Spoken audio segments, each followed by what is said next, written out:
Hello everyone, it is Joe here from OmniPoke, the channel that brings you guys everything Pokemon. Today we're going to be going through the best and most interesting cards of the Sun and Moon Team Up set.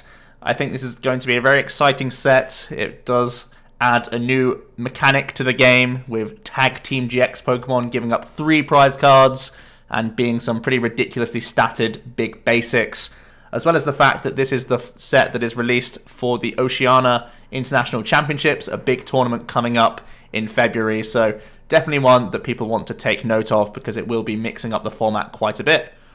Let's jump into the ratings as well. As always, we rate it based on 1 to 5 stars. You can pause now to see a little bit in more detail why we rate the cards how we do. But in general, this is based on the current standard format. I'll talk about some combos in Expanded more briefly, but really we're looking at Standard for the most part here.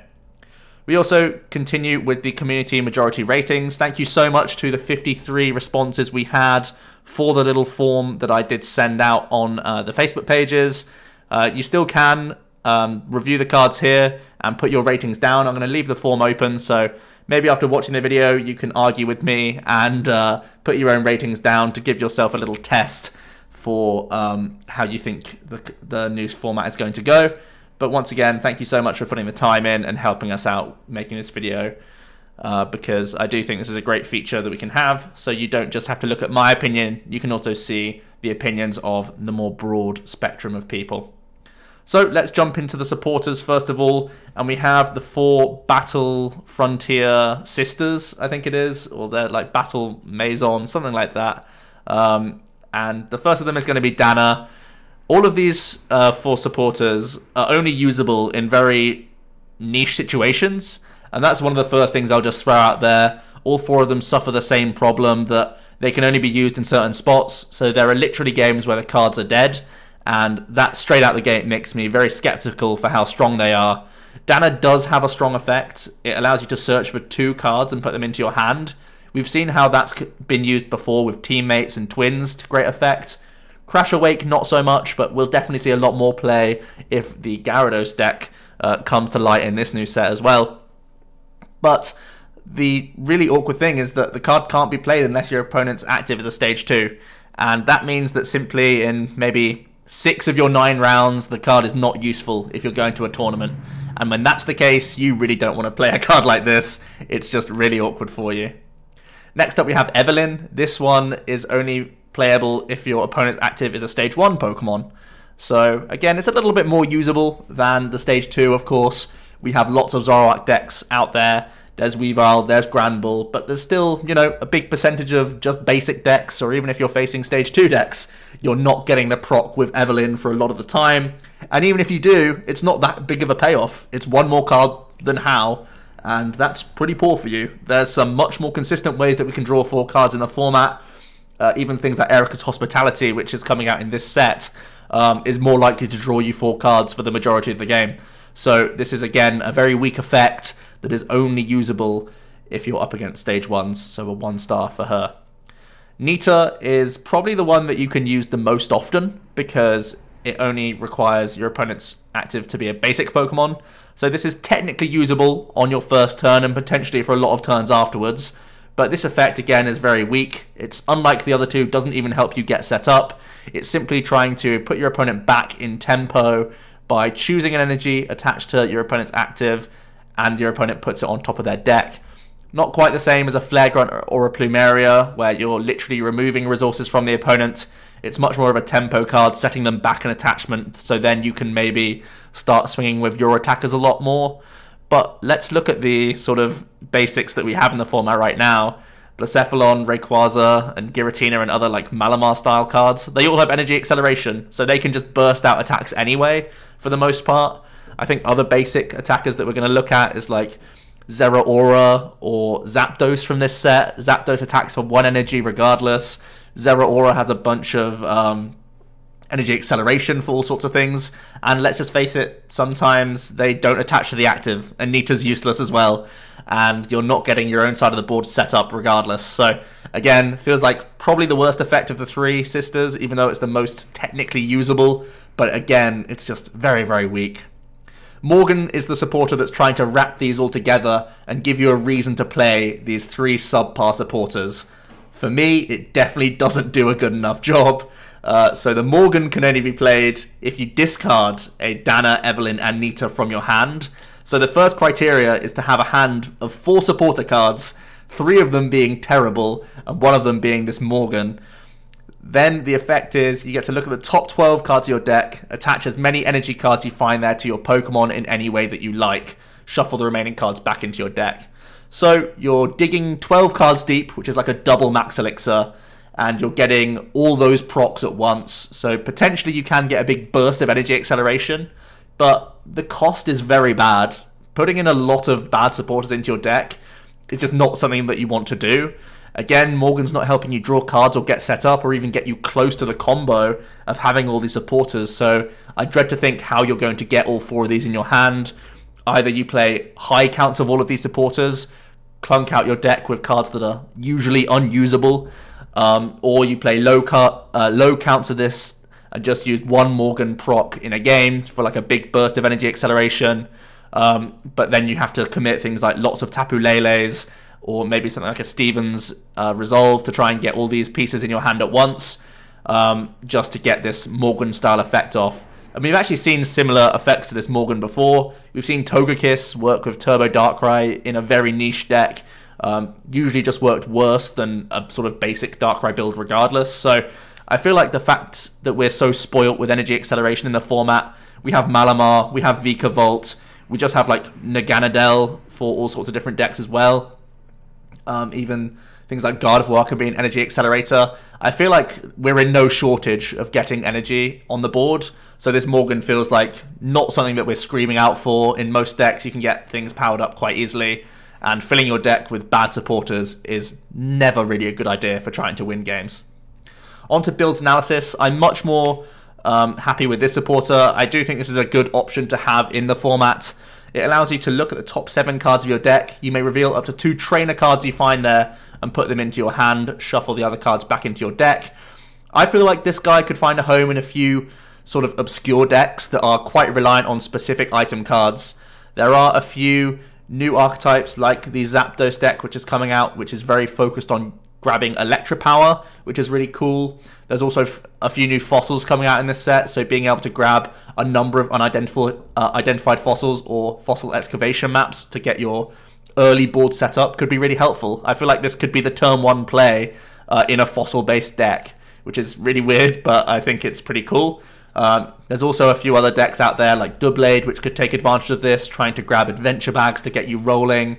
Blacephalon may end up playing this as just like a 1 or 2 of, in the way that we've seen Sophocles sometimes see play. Builds can help you dig early on to find yourselves things like Mysterious Treasures, or can then find you B-strings in that mid-game, so it feels like a good sort of stopgap supporter that can sort of help you out. Maybe a 2 count rather than a 3 or 4 count in a lot of these decks. I know that we do have a Alolan Ninetales in the format, and I still believe that most of the Stage 2 decks will go down that route. So I don't think Bills finds himself in all sorts of different decks, but I do think he can fit a few niche gaps in the market and can be that, 8th or 9th or 10th supporter card in your deck as a low count that can help you get through the game, because I know how strong Trainer's Mail has been in the format, and I think Bills sort of wrapping it up in a neat package is still quite nice as well. It can even help grab you a supporter for the following turn, so it's never going to be too detrimental for you. I think Bill's Analysis is just about a good enough card to see play in a handful of decks. Next up we have Brock's Grit. It's of course a reprint from Evolutions. It allows you to shuffle 6 in any combination of Pokemon and basic energy cards from your discard pile into your deck. The biggest problem for me is that he has some pretty stiff competition in the current format. We do have Rescue Stretcher, which has proven itself to be a phenomenal card. We also have Energy Recycle System, which is also a flexible means of getting back energy. So I feel Brock is straight away sort of put into this very niche category where it can only work in a couple of decks. Those notably are going to be something like an Evo Shock Lock Raichu deck.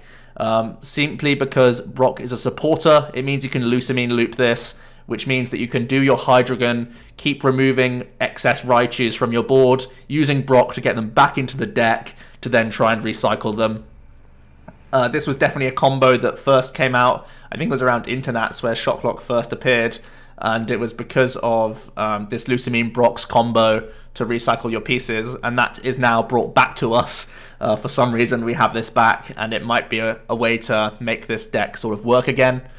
Also, Rayquaza, I think, is where it could find its home as a 1 count. Typically at the moment, Rayquaza decks commit 2 spaces to Rescue Stretchers and 2 spaces to Energy Recycle Systems. I feel like you could gain a space here or there by adding in a Brock's Grit instead of one of these cards. Obviously, you are a little bit worried if you do Stormy Winds those cards away, but I feel like Brock does cover your bases quite a bit. And the main thing is it buys you a space here or there, and when you're a Stage 2 deck in particular, you'd love that. And in this set, we do gain a few new toys for Rayquaza, so the deck is definitely looking to cut some corners here and there, and Brock could be a great way for you to find a space for one of these great new Prism style cards that we're getting in this set. So I think that's where he's going to live, if anywhere, at the moment. Next up, we have Erika's Hospitality, a very prominent and powerful supporter card that we are gaining from the set. You can only play this card if you have a 5-card hand, and Erika's one of those cards. So think of this as an Octillery, where you're only being able to draw if you have a hand size of 5 or lower. It's kind of worded weirdly. I remember this was translated differently in Japanese, which caused some confusion when it was reprinted in English. But essentially, think of it as an Octillery. If Erika's your 5th card in your hand, you can use it. Otherwise, you can't. Effectively, this is a reprint of Steaman's Advice, a supporter which saw a huge amount of play in his prime, and I feel like Erika, once again, could be seeing a lot of play in certain decks that can reduce their hand size quite easily. Erika allows you to draw a card for each of your opponent's Pokemon in play. This is excellent. You can see the sort of competition to your right there. Obviously, I think Cynthia's not going anywhere. I think Lily probably isn't going anywhere. Maybe the counts reduce in the Lily situation, so start adding in some more Erikas.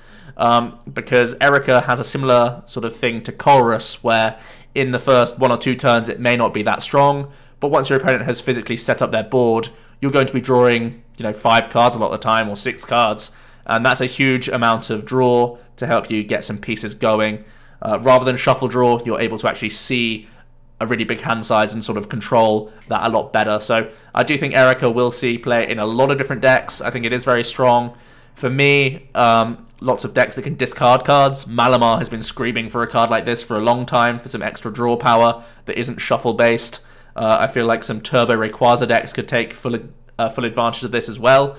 So I can see it going into all sorts of different decks, as sometimes that count of 4 Lily and 4 Cynthia is going to get changed to something like 4 Cynthia, 1 or 2 Lily, and then like 3 or 4 Erika. I feel like that's the way we're going to start seeing lots of builds for some aggressive decks that are able to discard their hand size down to a low count. Also notably, just like how we've seen Lily in a huge count, because this is physically drawing, it does have synergy with Magcargo as well. So this card ticks a lot of boxes right now, and is definitely very strong. On to Ingo and Emmet. This is another potentially powerful supporter card with some pretty interesting text on it. You get to look at the top card of your deck and then put it back where it was, and then you get to choose 2 effects. Either you can discard your hand and draw 5 from the top, or you can discard your hand and draw 5 from the bottom of your deck. So we've seen Underground Expedition has seen play in a couple very niche decks. There was a Coco Survivor Poison Barb deck that used Underground Expedition. Ingo and Emmet can also interact with the bottom of the deck, which is pretty cool, in a similar way to how Looker does the same thing. But I would say that this card is more comparable to something like Sightseer, and you're comparing flexibility of discards with Sightseer, because you can sometimes hold on to a piece and only draw 4 cards, whereas Ingo is always forcing you to discard your hand. But the fact is, you get to sometimes draw a 6th card, effectively, because if you're digging for a specific piece, you can look at the top card. If it's not a card that you want, you can just choose to go from the bottom, which means you've essentially had a 6-card dig to find one out that you're looking for. So it does dig a little bit more aggressively than Sightseer in general. I think in decks that already have synergy with the discard pile, you could consider this over Sightseer or in addition to Sightseer, depending on how the deck is sort of built. I do think this will have some play, and it is, because it's comparable to Sightseer, I feel like it will just about be good enough to see play in the format. Definitely a lot more balanced than Sycamore though, which is still, one of the best supporters of all time. Then we have Jasmine. Jasmine is a pretty cool supporter to see for some metal decks. You're allowed to search your deck for a metal Pokemon, reveal it and put it into your hand. But if you are the second player and you use this on your first turn, you can search your deck for up to 5 metal Pokemon instead. So this feels like it's definitely going to be a one-of in metal-style decks that play Lele. You can definitely capitalize on going second, which is usually awful.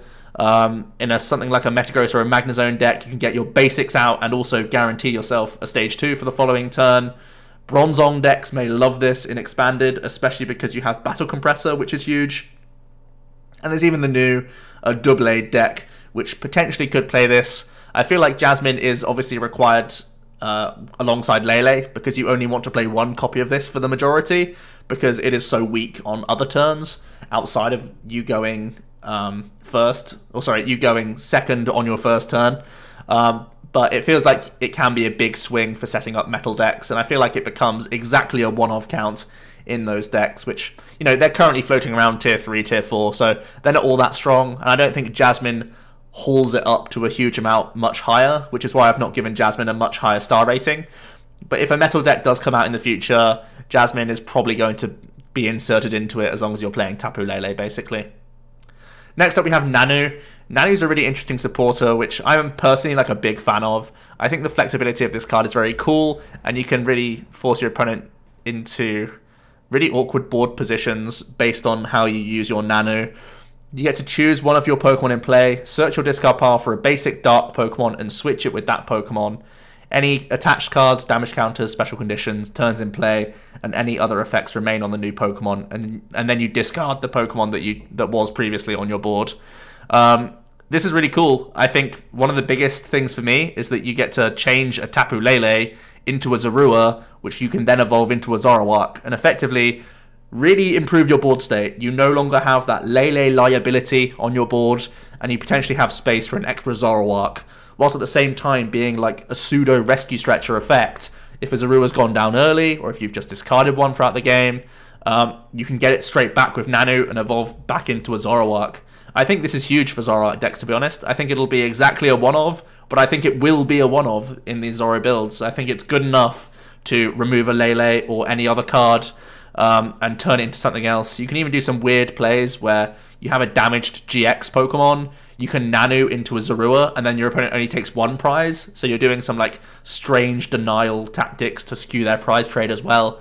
So I think Nanu is really cool and has a lot of options. It could see play as well in some stalling decks like Shuckle, because you can change your active into a Hooper. And if you've only got 1 Pokemon in your active position, you can sort of lock your opponent out of game where they have no Guzma targets, and you just have that lone Hooper sat there. So I think Nanu, very good for Zoroark decks, will see play there, and has potential to be in some lock-style decks as well, as an annoying way to get more Hoopers into play. Sabrina's Suggestion is a very weak supporter card. It essentially has the effect of a Smeargle that we used to have, but instead you're actually wasting your supporter for turn. I say wasting because, well, firstly, your opponent may not have a supporter in their hand to begin with, and secondly, their supporters are going to be tailor-made to their deck, and that's not the same deck that you're playing, unless you happen to be in a mirror match. So the supporters they're using will have more value for them than they will for you, so effectively you're getting worse effects than your opponent would be getting every single time if you get it at all, and that is very weak. You would much rather tailor your deck with specific supporters so that you can reuse them. Next up, onto the items, we begin with Dangerous Drill. I'm a huge fan of this card. I think flexibility is very, very powerful in the Pokemon trading card game, especially in a deck like Zoroark. Zoroark is all about options. If you can draw into those options, you can make the most out of your turns, and Dangerous Drill is one of these very flexible cards. It's effectively a Faber effect, but on an item card, and that sounds incredible. It does mean that you have to discard a dark Pokemon from your hand. Obviously, your cards aren't going to the Lost Zone either, so it's not quite as strong as Faber, but it is still on an item, and that's what really does sell it for me. Like I was saying with the Brock's Grit, you can also save yourself deck space. There has been plenty of Zoroark decks which have played a high count of Enhanced Hammer and still had to play things like Field Blower to worry about Shrine of Punishment and stuff like that. Playing like just a couple copies of Dangerous Drill means that you can have have the potential tech of Enhanced Hammer in the matchups that you need it, and then still have the option to remove Stadiums when you need it as well. So you can bunch this all into one package. Yes, discarding Dark Pokemon can be a little bit awkward. I think it's more tailor-made to sort of like a Zoroark Weavile deck, which I do think is probably quite strong in the upcoming format because of this Dangerous Drill and because of Nanu and a few other things that we get from this set. But I think this cost is worth it because having that flexibility is so strong. I feel like Dangerous Drill will definitely be going into Zoroark decks. 100% for Zoroark Weavile, and then potentially in some other Zoro builds as well. Potentially Zoro Control, for example, if it just increases its Rescue Stretcher count. You would rather have like 2 copies of Dangerous Drill and 2 copies of Stretcher than you would have 2 copies of Enhanced Hammer, 1 copy of Stretcher, and like 1 copy of Field Blower. I think it's just much cleaner to have more Stretchers and Dangerous Drills because it's more flexible and it's more utility overall, and for me that just sounds way better. We then have Electric Charger. It allows you to flip 2 coins. For each heads, you get to search your discard pile for an Electro Power, show it to your opponent, and shuffle it into your deck. So it's trying to reload these Electro Powers. I feel like it's kind of weak, to be honest. There are lots of Lightning decks out there which will be using Electro Powers in the upcoming set, and we've really yet to see the full potential of Electro Power. But I feel like with Zapdos, it's going to be coming in full force, and there's a few other Lightning-style attackers which will be trying to use a lot of Electro Powers. But I feel like Electric Charger is going to be like a 1 of or 2 of at most, only ever. And I feel like, to be honest, the effect is kind of weak. Flipping 2 coins, sometimes you'll just miss completely, and it's a complete dead card in your deck. Sometimes, yes, you get an extra Electro Power or 2, but they don't come immediately into your hand. You still need to draw back into them that turn, so it's not quite as immediate as I would like. I feel like if it was straight to hand, the card would definitely see play, but for now it feels just a little bit too slow for me, and you can just try and manipulate your damage with other cards which are more immediate overall, because you never really want to draw into Electric Power early on in the game, because it's just a dead card, and even when you're drawing it late game, once you've used Electro Powers, it's still going to be quite slow for you, because it's just not getting it straight into your hand, which is the real problem. Judge's Whistle is a very promising trainer card that has a very simple couple of effects here. You get to choose to either draw a card from your deck or put a Judge supporter from your discard pile into your hand. So it's kind of like a mini Versus Seeker for exactly Judge, but it can also simply draw a card. And I think that's the biggest deal here. The fact is that we've had cards previously, like Unknown, which simply would put itself onto the bench, discard itself, and draw a card. And being able to play with effectively a 56 card deck is actually quite strong in some aggressive turbo decks that just simply wants to cycle towards a combo, get as much through their deck as possible, and then start swinging with their combo. And it took very little for Unknown to see play. The small upside that you would get with Unknown would be putting more Pokemon in your discard pile for something like a Vespiquen deck. Here, the upside is that you can reuse probably the best Disruption supporter that we have in the game. So aggressive decks being able to play 4 copies of Judge's Whistle and just 1 Judge means that you have more access to supporters on every turn, more access to Disruption on every turn if things are going south, but in the opening turns you have more draw power. So it's all great news for you if you're an aggressive deck. I feel like it's going to be in all sorts of different builds. If you have the space for Judge's Whistle, it's probably going to go in. I feel like even Zoroark decks will play Judge's Whistle, because sometimes we see Pal Pad and 2 copies of Judge. Now I can definitely foresee Zoroark decks just only ever having 1 copy of Judge, and then maybe like 2 Judge's Whistles, because just drawing that much deeper is sometimes just really helpful for you.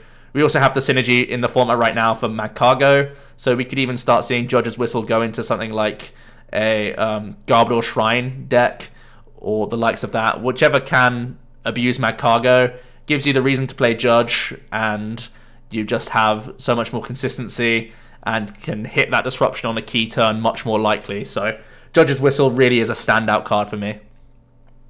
Speaking of standout items, I'm rejoicing over the fact that we get Pokemon Communication. I think this is an incredible item card. You get to reveal a Pokemon in your hand, put it on top of your deck.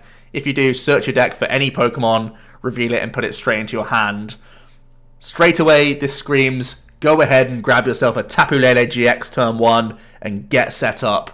That is the absolute dream for any Zoroark player. You increase your turn 1 Elm / Lily out, depending on which one you want, like a lot. You really do improve your odds a lot. If you're going to play 4 copies of Communication, which I'm pretty much leaning towards, you're going to have very, very high odds of hitting that Elm if you're playing a high Lele count, and it just sounds really, really strong to me. We could even start cutting down from the physical Elms lecture count that we've used to have of 4 copies of Elms. We can go down to a lower count and have 4 Communications instead, which are of course more versatile and they're not supporter cards. So it seems that we can play around with the Zoroark math that we've known for so long and still maintain very high odds of getting turn 1 Lele for Elm, which is absolutely incredible. Outside of Zoroark, Communication can still see play in a bunch of sort of stage 2 decks that we've been looking at. We know how vital it is to try and get an Alolan Ninetales down on turn 2. You can Communication in any of your stage 2s to get a Ninetales to then get you back to stage 2 plus a rare candy at the same time. You can do some really funky plays with Pokemon Communication, which is awesome. And what I love most is that we can start to wave goodbye to cards like Great Ball and Timer Ball, some subpar cards that we've had to put up with until this point. Communication really does make it a lot easier for us to get things going.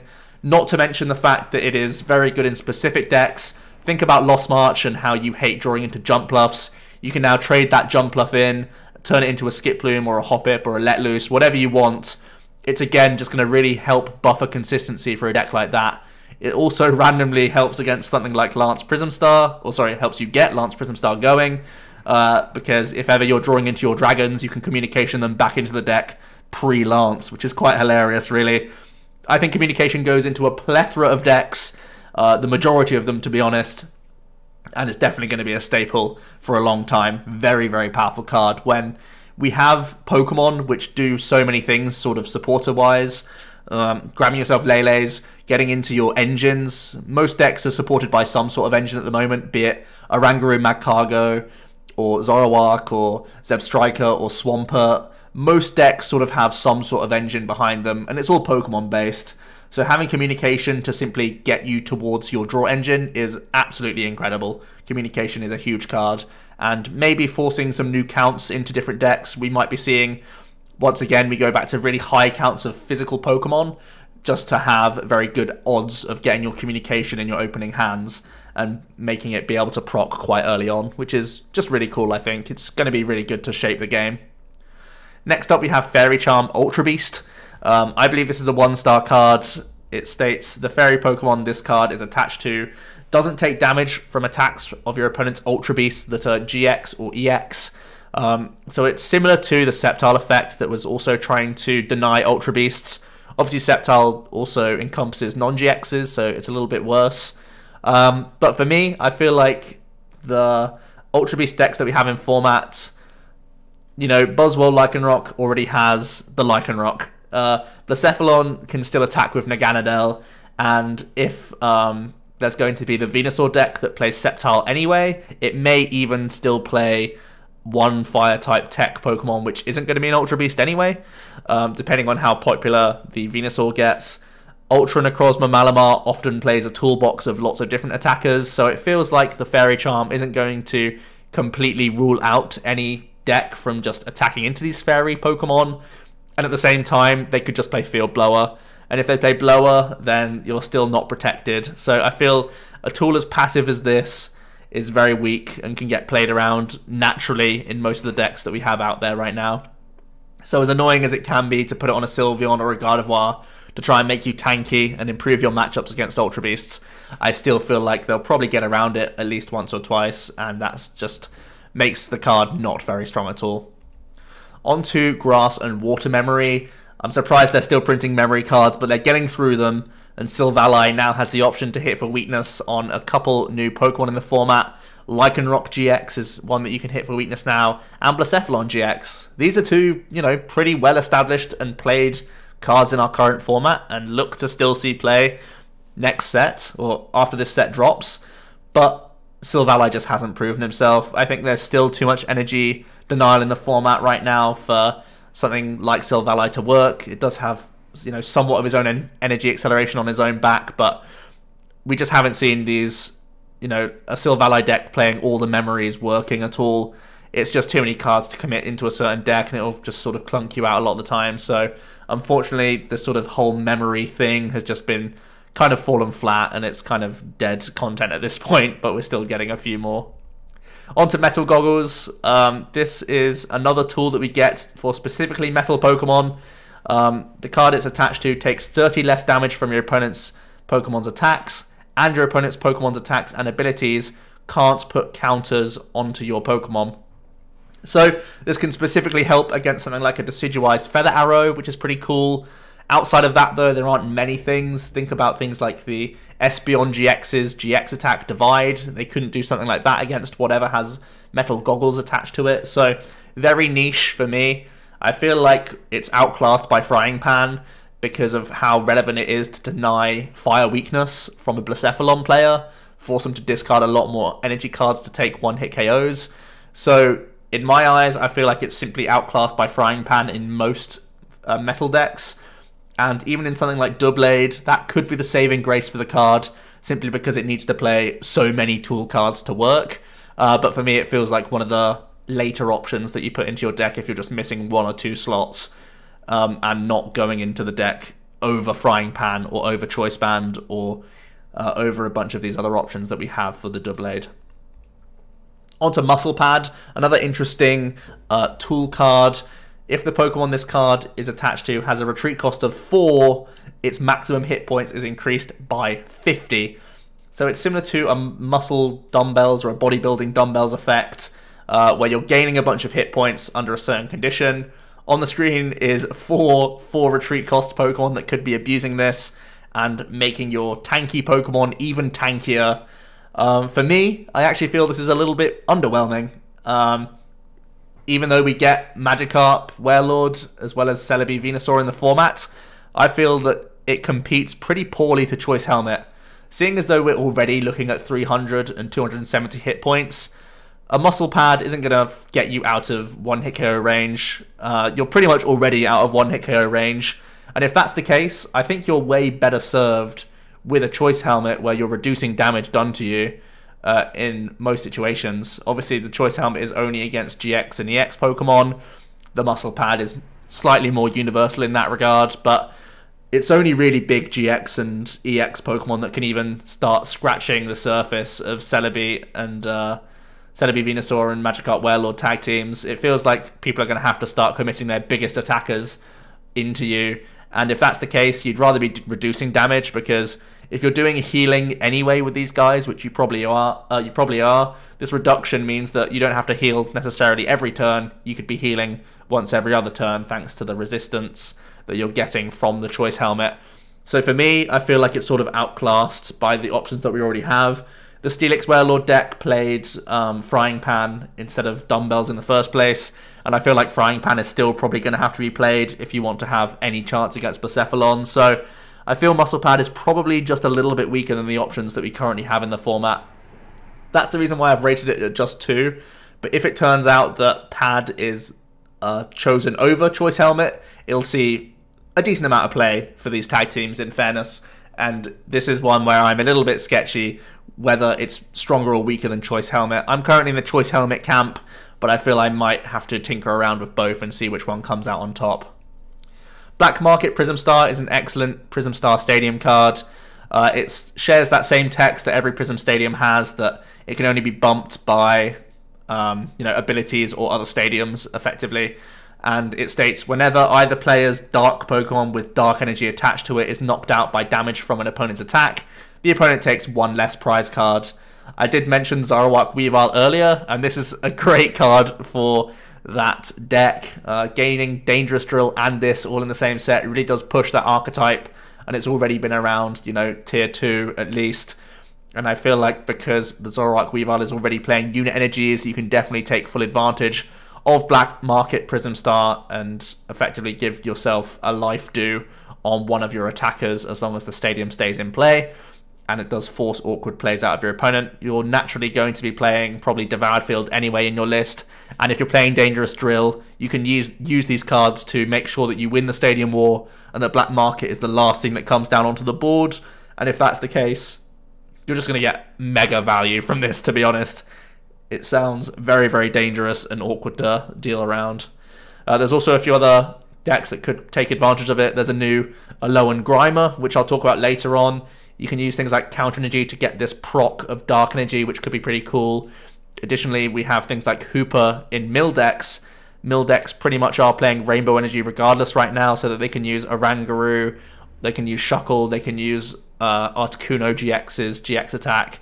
And if you use a Rainbow, it means that your Hooper effectively doesn't give up a prize card either. And because mill decks play Lusamine, they can make sure that they win the Stadium War, and once that war is won, they can put the black market into play, and it means that all your Hoopers never give up a prize, and you can simply give your opponent an army of Hoopers to get through turn by turn, and they're never going to be getting value from it. So that's pretty disgusting, and makes black market a very, very strong contender in the format. Next up, we have Lavender Town. This allows you to look at your opponent's hand, but also your opponent can look at your hand as well. So the fact that it's both sides is a little bit awkward, in my opinion. Really, the only application I see for this card is so that you can scout for things like Team Skullgrunt. I don't think the card's strong enough. I think because we have Black Market Prism Star, as well as another Prism Star Stadium I'll talk about in a moment for the mill decks, there's just not going to be space for Lavender Town. I think we've already got enough enough stadium cards for the mill variants to want to play Lavender Town.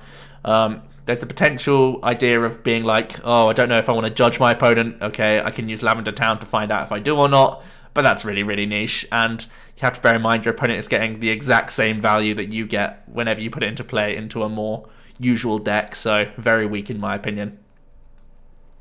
Viridian Forest is a stadium card which I think is pretty under the radar right now. I do think this is a pretty good stadium that has lots of versatility, because it is for any energy, which is really cool. So a lot of different decks could be taking advantage of this. Once during each player's turn, that player may discard a card from their hand. If they do, they may search their deck for a basic energy, reveal it and put it into their hand. Then they shuffle their deck. The strange thing is, a lot of the time this Viridian Forest is going to be used on an energy to get another energy.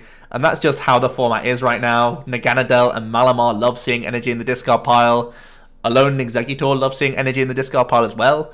So these are three things straight out the gate which could all take use of Viridian Forest. The reason why I haven't put this much higher is that all three of these cards right now are already playing stadiums. Naganadel is usually playing Ultra Space or Heat Factory.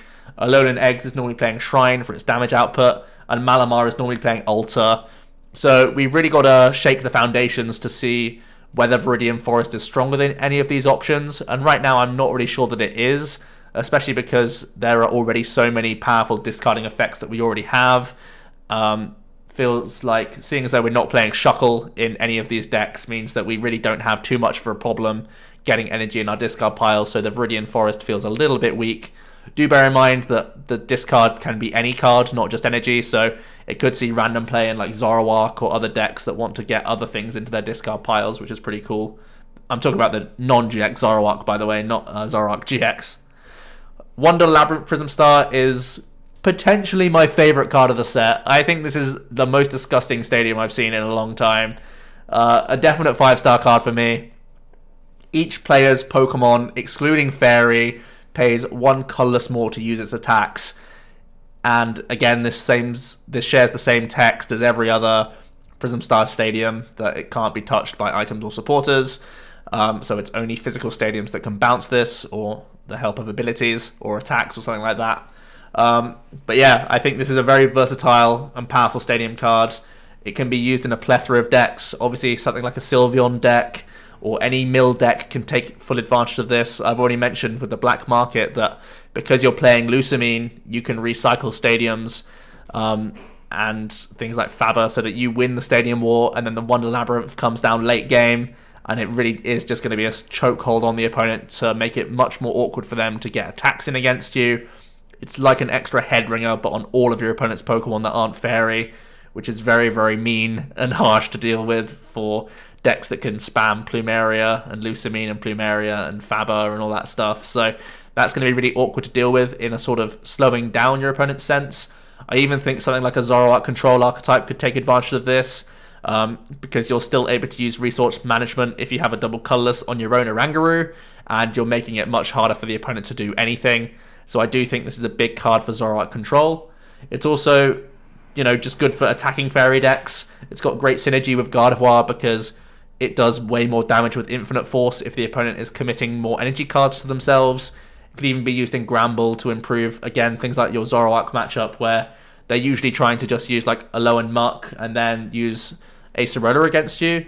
You can then just have this Stadium in here as an option, so then they can't simply Acerola and attack you again. They have to Acerola, attach, and pass, and that's a lot less pressure for you to deal with. So I feel like Wonder Labyrinth is going in a huge amount of decks, and I think it is very, very strong for a defensive approach, and also in an offensive sort of tempo way. A Gramble can get ahead in non-GX mirror matches because they're simply an attachment behind if you drop the Wonder Labyrinth on the right turn. I think it's a really, really annoying card to deal with and will definitely be swinging games.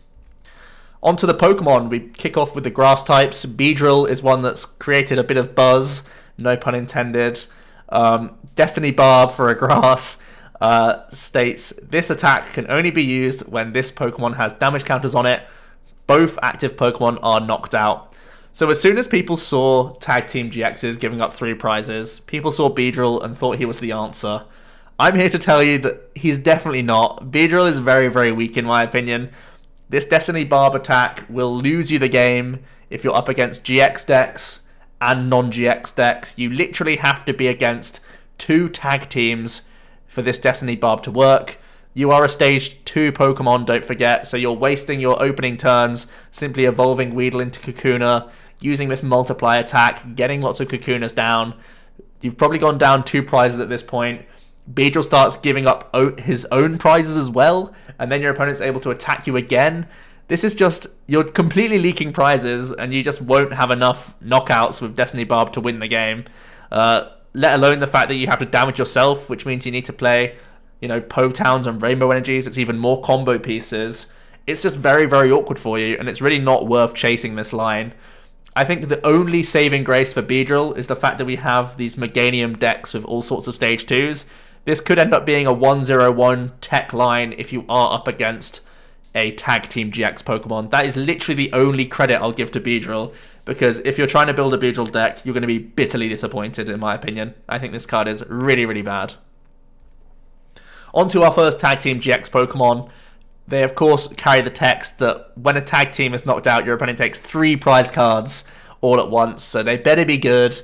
For me, Celebi Venusaur does tick a lot of boxes. You are a 270 hit point basic, which is humongous. You are a grass type weak to fire, which is one of your problems that we are going to have to try and deal with, because, of course, Blacephalon is a big deal. We do have that 4 retreat cost, so we do have the option for Choice Band. Choice Helmet or Muscle Pad if we want to, and he comes with 3 attacks.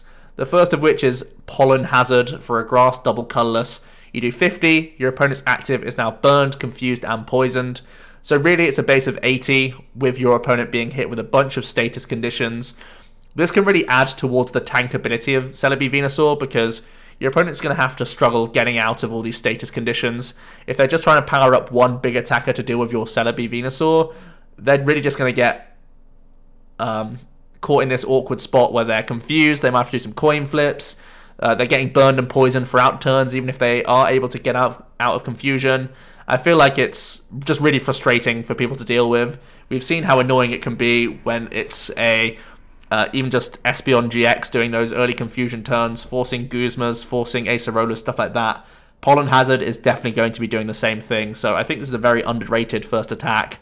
Its second attack is Solar Beam. For 2 grass, 2 colorless, you do 150.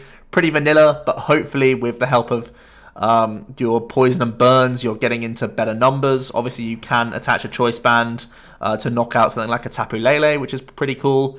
And then Evergreen Plus is the GX attack, which is very cool. It does 180 base, so a little bit better. Again, Choice Band can deal 210, which is a relevant number. And again, if we have the help of these burns and confusions, we can get things into range. And it heals all damage from this Pokemon. So all the hard work your opponent has done to try and chip away at this 270 hit point beast can be completely undone when you use your GX attack, which is incredible. And if you have an extra energy attached, you get the extra effect of shuffling all cards from your discard pile into your deck.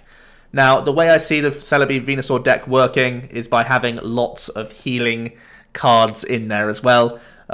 So far, from what we've seen from the Japanese sort of decks that have come out, it's been heavily focused on things like Acrobikes, Judge's Whistles, and then a number of Shaymins, Potions, Gardenias, Kukuis, stuff like that to sort of help you cycle and just heal every single turn.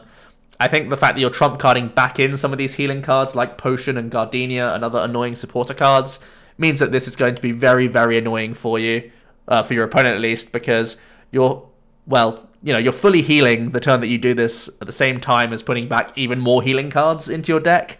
It sounds really, really annoying to deal with.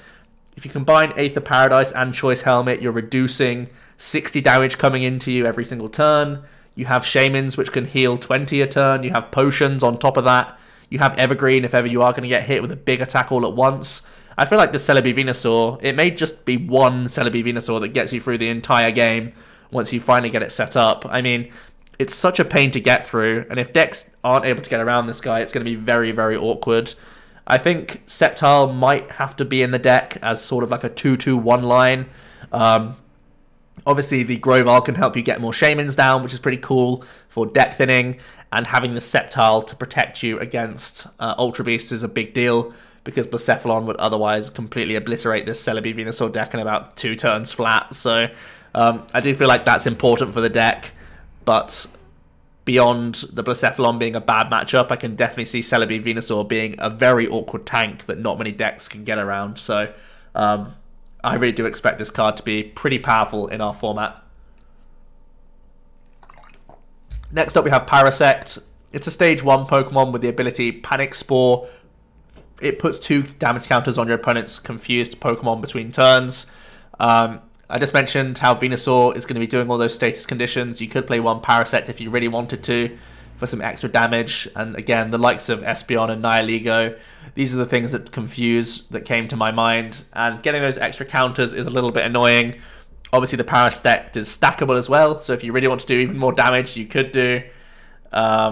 So that's pretty nuts if you want to really go all in on confusion, but I think it's very slow and overall pretty weak, and I think the community all agrees on that. Shaymin Prism Star is an excellent basic Pokemon that we are gaining. It's a grass type, 80 hit point Pokemon that has free retreat, and free retreat is a big deal for this card. Obviously, we always like to see that. And it has the attack Flower Storm, doing 30 damage times the number of basic energy attached to your Pokemon in play. So it reads pretty much the same as Rayquaza GX's Dragon Break attack, but just for 2 grass energy. So the fact that this is a non-GX version of Rayquaza is just pretty nutty to me. You're also sacrificing less energy if the Shaymin is going to get knocked out. So it's kind of like a twofold reason why it's better than Rayquaza. Your opponent's only taking 1 prize for knocking this out, and you're only losing 60 damage rather than losing potentially 90 damage if a Rayquaza GX was to go down. So I think this is definitely a really big inclusion into Vika Ray, and also a great inclusion into a Turbo Ray deck as well. I think the combination of this Shaymin and the Tapu Koko Prism Star that I'll talk about later really does push a more Turbo Rayquaza style of deck to be much more relevant. The Shaymin also could end up seeing play in something like a Venusaur Genesect deck, which has only ever been on the fringes up until now. Or potentially Naganadel Quagsire can move to unit energies and gain that grass energy in the card, and you can take some big Shaymin Prism Star knockouts, which could be absolutely hilarious. And you know it's going to be something that I'm going to try out on stream. The final thing is you could play counter energies if you're somehow building a deck that's got a lot of energy naturally on it anyway. Your Shaymin Prism Star could be an option alongside a counter energy, which is pretty cool. So definitely worth the 3-star rating there. We move on to the fire types, kicking off with Charizard. It has a lot of text and has definitely got a few people talking. The community are a little bit excited about this one. It has the ability Addicting Drive. Once during your turn, you may put 2 damage counters on this Pokemon. If you do, search your deck for up to 2 fire energy cards, attach them to this Pokemon, and then shuffle your deck. Its attack is Continuous Blaze Ball. You do 30 base, and you discard all fire energy from this Pokemon, the attack does 50 more for each you discarded in this way. So the idea is you're going to be using things like the Charmeleon's Burning Fighter ability alongside this Addicting Drive ability of the Charizard to power him up and power pretty much every one of your Charizards up from the deck. Deck acceleration is obviously very helpful, and it's via his own ability. So the deck is literally just going to be a thick count of Charizard, probably something like a Victini Prism Star to reload your energy whilst also getting big one-hit KOs. And yeah, you can reach good numbers. If you just do the Addicting Drive for 2, attach 1 manual energy that turn, you're doing 180, and that's before a choice band. So yes, the Charizard can hit very hard. There's also, I should mention, a little Charmander which has Retaliate. So if your Charizard is taking hits and not getting knocked out, you could even play something like Celebi, Prism Star to make full use out of your little Charmander if you want to. But for me, I feel like there's just a lot of non-GX decks coming out in this set, which really challenge the Charizard. I think the fact that Zapdos is coming out in this set, the fact that we already have Gramble, we're getting Gyarados in this set, we're getting Doublade. I think it's a really rough time to be a Stage 2 non-GX when you can be beaten down so easily by some of these basic and Stage 1 non-GX decks, which is the big problem for me. Additionally, it's just a lot of work for what you're getting out. Yes, you're getting one-hit KOs. Yes, it's Charizard, which is very cool, but it's just more work than all these other decks will be doing to do the same thing. So I feel like it's a lot of hard work for pretty much the same payoff you could get with a lot of other decks, in my own personal opinion, which is a shame because I do think this Charizard is very cool, and the text really did get me thinking whether it was worth playing or not. But overall, I decided that it was too much work to get going in comparison to things like Malamar decks and all sorts of other things that can do it just a little bit more consistently than this Charizard can. Give me a sec while I take a swig here. My throat is already starting to die. I'm already on the fire Pokemon. Let's get into it. Okay. Moltres. I'm a believer of Moltres, and this is something that surprised myself, to be perfectly honest. As I looked more and more into this card, I started to convince myself that, you know, discarding 3 energy a turn is possible, and that discarding 3 cards a turn from the opponent's deck is worthwhile. And really, that's because I've seen the Meganium Swampert Rhyperior deck come to light recently as a fun rogue that is on the ladder a lot. I feel like Moltres could be another rogue mill archetype that we see. Moltres can take advantage of the Magcargo GX engine. You can play lots of counter energies, and let's face it, mill decks have a huge amount of support. We have the Plumeria engine, we have all sorts of disruption supporter cards, we have the new Wonder Labyrinth Prism Star, which this deck can use, because typically you're going to be using Wildfire for more than just one fire proc. So you really are looking to discard like 3 cards a turn, and that's similar to what the Rhyperior deck is able to achieve. And because you're a basic, the Moltres is more likely to do it earlier than the Rhyperior deck as well. So I feel like you're a more consistent means of milling the opponent than the Rhyperior deck. And if Rhyperior is like a tier 3 deck, which I would probably place it at, it means the Moltres is probably going to end up being a tier 3 deck as well. So I feel like it was worth taking the 2-star there, because it seems to be a slightly better version of the Rhyperior mill deck. The biggest downside, of course, you are weak to lightning, so you probably will get carved through quite quickly by the likes of Zapdos, which is definitely going to be an important archetype in the meta. I should mention what Wildfire does after all that talking. You discard all fire energy from this Pokemon. If you do, for each energy you discarded, discard 1 card from the top card of your opponent's deck. So, as I mentioned, you're going for this route where you're just milling people. You could do some fun stuff as well with Kiawe, because you also have the Fire Spin attack, which does 180, and you discard 3 energy from this Pokemon. So if people are trying to not play many cards to get around the mill approach, if you attach enough fire energies to your Moltres, you can actually pressure and take knockouts if they are just using 1 Pokemon to swing every single turn to take 1-hit KOs. You can actually do like a Kiawe play early and then go for Fire Spin if your opponent's not prepared for that. So it's similar to how Sylveon can turn into the aggressor if the opponent is trying to be too passive. And that's a pretty cool option for this deck, in all honesty. Next up we have Ninetales. It's an interesting stage 1 with the Nine-Tailed Invitation ability. Once during your turn, you may discard 2 fire energy cards from your hand. then choose one of your opponent's bench Pokemon and switch it with one of his or her active. We've actually seen a very similar ability on a Pyroar. It was the Flare Command Pyroar that did the same effect, but just for one Fire Energy discard. So the Ninetales is pretty painful in terms of how much you're having to pay to get this Lysander style effect. But at the end of the day, the Lysander style effect is still one of the best things we can do in the game. And we do have a decent amount of support, and there's actually, you know, a tier 1 deck in Blacephalon that could take advantage of this. We have Fiery Flint in the format, which can help us grab 4 Fire Energies straight from our deck into our hand. We can then use Ninetales to get fires into our discard pile, to then use Naganadel to power it all back up, and start using Blacephalon to smack the important targets on our opponent's side of the field. I think cards like this really do benefit hugely from Ditto Prism Star, because you can just play a 0-1 line of this Ninetales and sometimes get it out in your Blacephalon games, and when you do, you're just going to have this very powerful option on a lot of different turns. I think it may end up not being good enough, but at the same time, you have Flametail as well, which is an attack.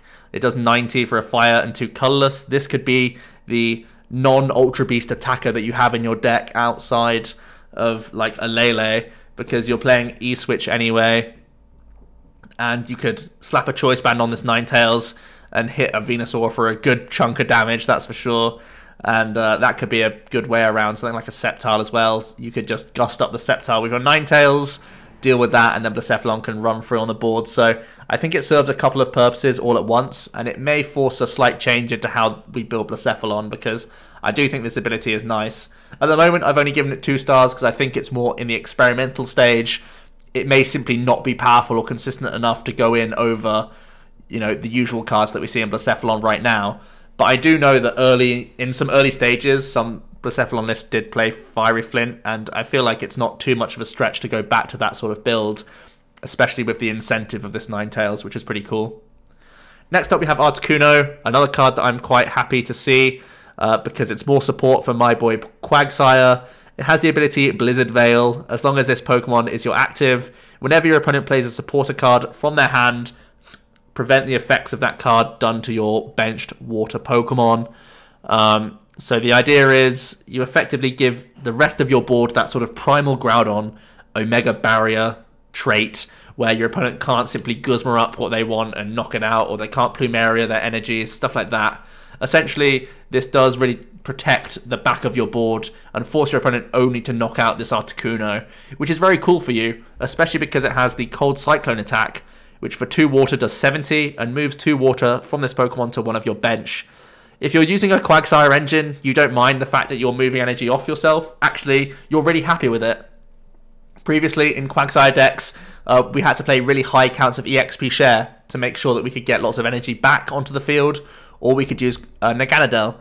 If we're powering up Articuno turn by turn, we're never losing energy cards, and effectively, as turns go on, we can use our Aqua Patches, we can use manual attachments, and build a board of a ridiculous amount of energy cards, so we can actually go in and start swinging with our Quagsires to get one-hit KOs.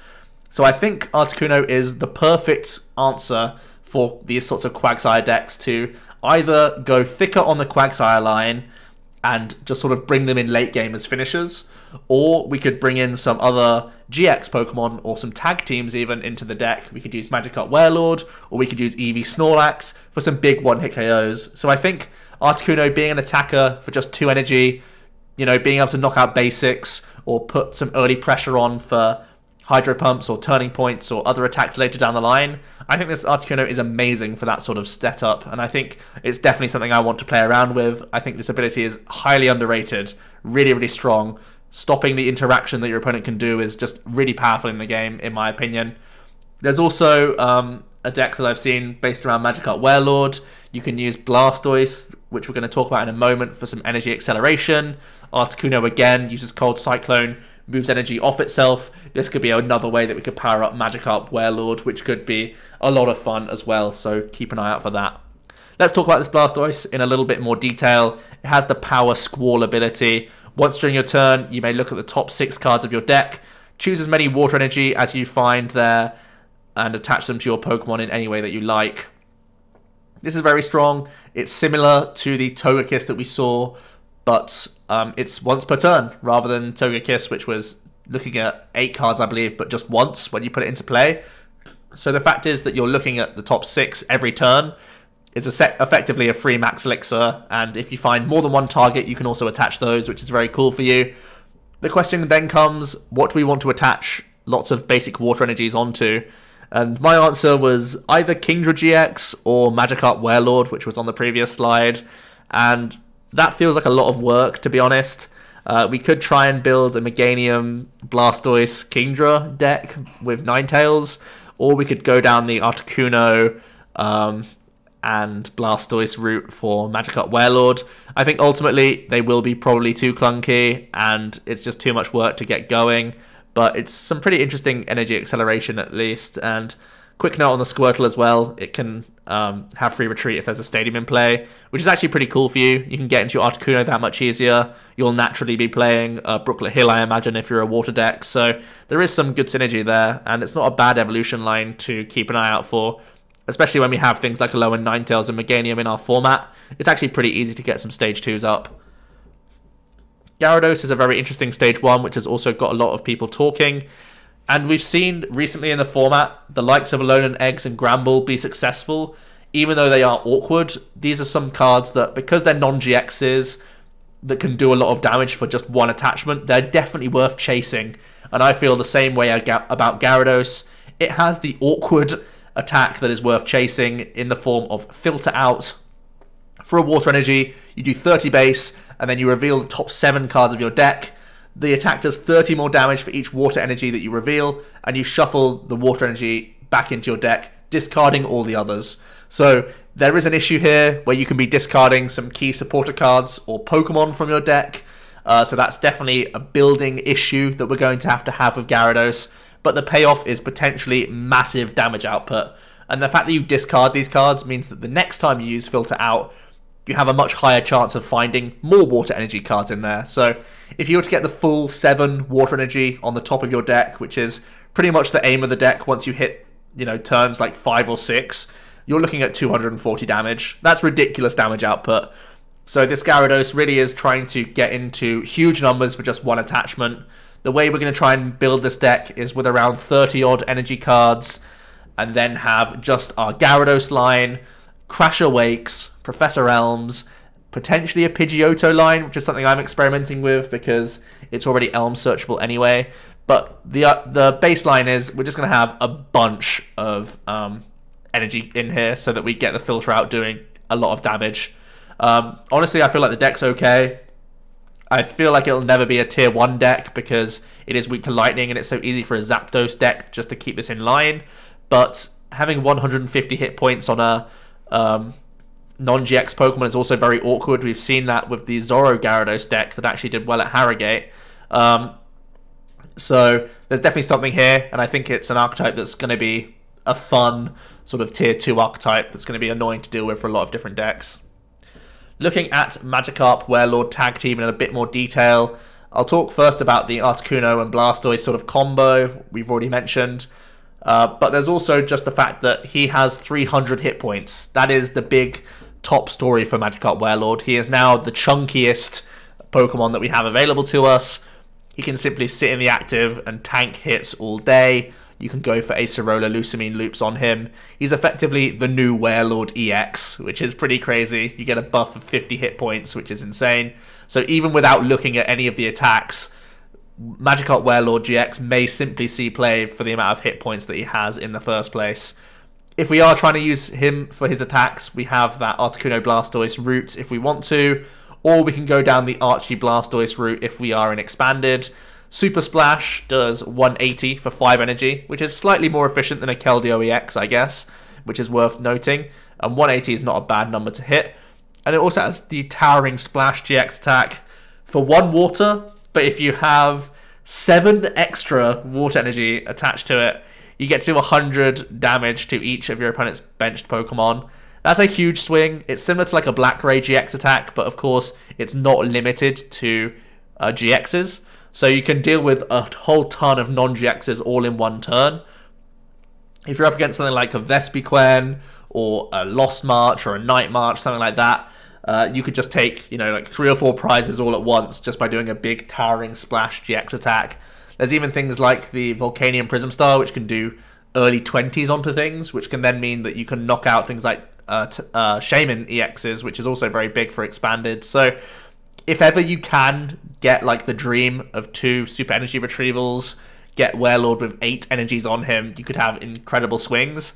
Ultimately, I think that's pretty rare overall, but that's not to say that I don't think Magikarp Warlord is not worth it in a one-of in Archiestoise. I actually think it pretty much is, because 180 and that amount of hit points is pretty much worthwhile.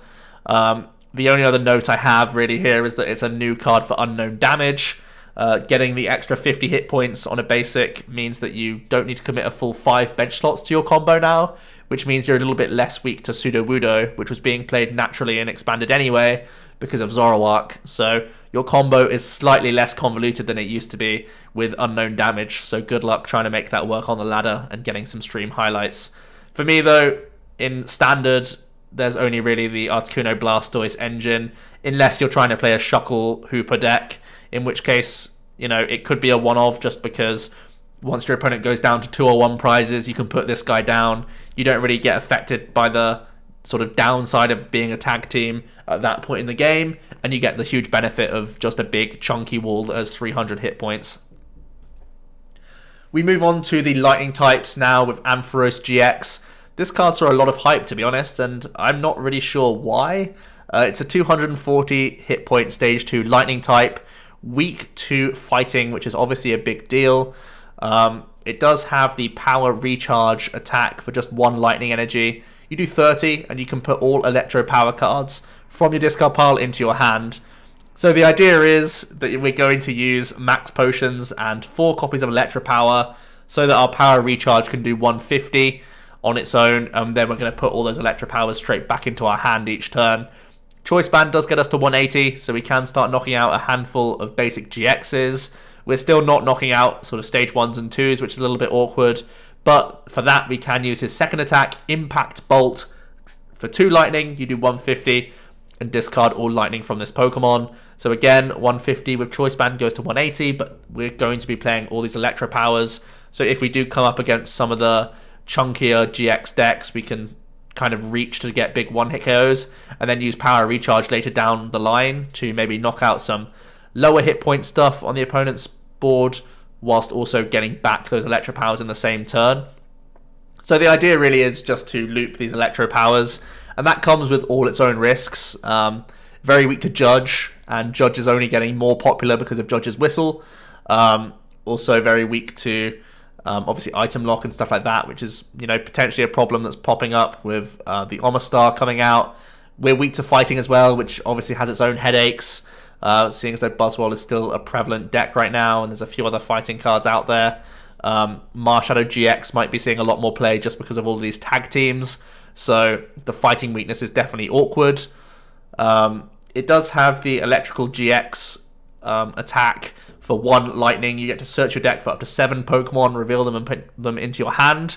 This could be a good way that we can start to accumulate our electro powers, because you can help search out Ninetales as well as more Ampharos GX pieces. But at the same time, it can just get judged away, which is another very awkward thing. So Judge and Let Loose definitely is the reason why I feel like Ampharos GX will just not see play. I feel like those cards are way too prevalent for a combo like this to work. You can definitely get punished, and on the turns where you get hit with a Judge, you're sat there doing power recharge for like 30, and then you've pretty much lost yourself the game instantly. So the fact that the deck crumbles on like turn 1, 2, 3, and then onwards, it's always going to lose to Judge, and that's just something that we can't accept really in the standard format at the moment. Looking at Electrode, it has the Energy Shaker ability. Once during your turn, when you play this card from your hand to evolve a Pokemon, you may move any number of Lightning Energy cards attached to your Pokemon to your other Pokemon in any way that you like. So it's similar to a Celebration Wind Shaman that we used to see on a basic, but it's on a stage 1. However, it is a stage 1 that already has an Energy Accelerator in Electro GX, so potentially you can do some crazy plays with Electro GX into this Electrode, and then you can get a huge sweep of energy onto your board at once and move them straight onto attacker of your choice, which is pretty cool. But overall, I think it's, again, a lot of work, and there are better engines out there for what we're looking for in general. especially because we're getting, you know, the Tapu Koko Prism Star. We have Vikavolt, we have Zeraora GX, we have plenty of energy acceleration for the lightning types right now, and I feel like this Electrode pretty much just isn't as powerful as all of those at the moment. Moving on to Galvantula, this is a stage 1 that I've spent way too much time thinking about, to be honest. It has the Unnerve ability, preventing all effects done to this Pokemon by item or supporter cards played from your opponent's hand. So it's similar to the Omega Barrier trait, but on an ability, which is pretty cool. And it has the attack for 1 lightning, doing 40 damage, Spider Sled. You get to search your discard pile for 1 card and put it into your hand. So in an Optimist's world, it's the combination of Primal Groudon and Junk Hunt Sableye in 1 card that can also do damage. And that optimistic view took me to all sorts of different places, trying to build a deck with this, with lots of Electro Powers, Crushing Hammers, Shrine of Punishment, Dumbbells, Poison Barbs, Viper. I was trying to think of all sorts of ways that you can simply reuse a card from your discard pile every single turn to lock out the opponent and still do damage at the same time. So it's kind of trying to do the Lusamine plays where you're just removing energy from the opponent. You can get back a Crushing Hammer every single turn for extra reductions. You can get back Electro Powers for extra damage. And you're using Shrine to get things ticking over. Overall, I think it's too much work, and it's not going to be seen play, but it's definitely a card that I want to experiment with, and we'll probably make a video about just for some fun, because it's one of these cards that really intrigued me, and it has a lot going for it. It could be the mill deck that beats other mill because of its own ability, so it could be the anti-mill hero that we're looking for, which is a lot of fun in my opinion. Tapu Koko Prism Star is an excellent new addition to the game, and is going to flip straight into some Turbo Rayquaza decks, some Rayquaza Vikavolt decks, and even some new Pikachu Zekrom Tag Team GX decks, of which I think are going to be very, very powerful. Tapu Koko Prism Star has the Ancestor's Dance ability. Once during your turn, if this Pokemon is on your bench, you may use this ability. Choose 2 of your benched Pokemon and attach a Lightning from your discard pile to each of them. And then you put Koko Prism straight into your Lost Zone. So you get 1 proc of this to essentially give yourself 2 versions of like a lightning style Aqua Patch, I guess is the best way to put it. And this is just absolutely insane for you. Great recovery.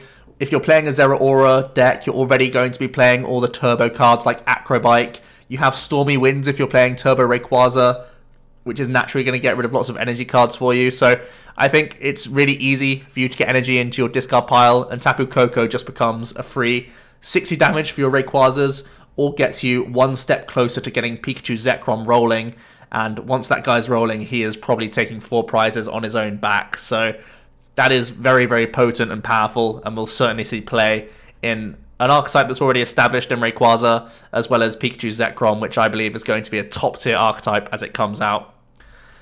And that'll give you no surprise as to why I've rated this card 5 stars. I think it's absolutely insane, this deck, to be honest. Pikachu Zekrom, one of the first tag teams that was revealed to us. It has 240 hit points on a basic, and is weak to fighting, which is definitely something that is awkward. But fortunately, we do gain the Zapdos in the same set. So if you come up against fighting decks, you can go down a heavy Zapdos route. But we do have this full Blitz attack, which does 150 damage for 3 lightning energies, and you get to search your deck for 3 lightning energies and attach them to one of your Pokemon, then shuffle your deck. So you can attach it to yourself if you're expecting not to get one shot, and let's face it, 240 is a lot of hit points to get through. Or you could power up another Pikachu Zekrom on the bench, so even if it was to get dealt with, you can then go for another full Blitz the following turn. 150 is a good number. We have Electro Power and Choice Band to make that an even better number, so 1 hit KO stuff. Just 1 Electro Power alongside Choice Band knocks out Zoroark, for example, which is pretty nutty. And Tag Bolt is a fantastic way to finish off the game. It does 200 damage for 3 lightning.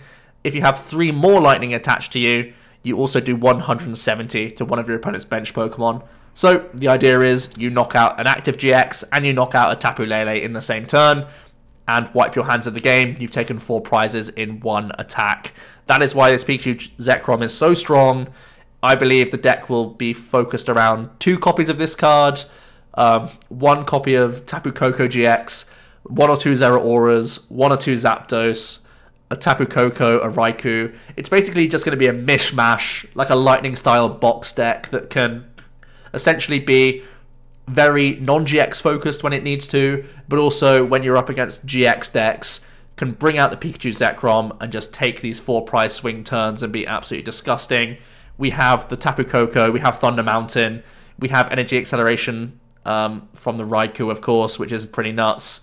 So I feel like it's not hard for you to get this Pikachu Zekrom rolling, and you can take full advantage of Full Blitz, which can either power up himself straight out the gate if you know you can't get one shot, or power up another one for you to use Tag Bolt later down the line. I mean, I think it's really difficult to beat this deck, just from theory crafting at least. Pretty much any deck that can't hit 240 on the turn that you use Full Blitz will just lose, I think, if it's a GX deck at the very least. So this is a very potent archetype, and I definitely expect this to see a lot of play. Yeah, really, really insane card, and it's definitely one I want to try out. One of the first decks I want to try in this new set.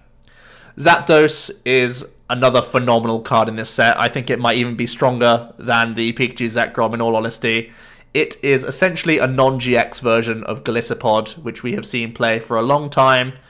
It has the Assault Thunder attack. For 1 lightning, you do 10 base damage, but if this Pokemon became your active Pokemon this turn, the attack does 17 more damage and isn't affected by weakness.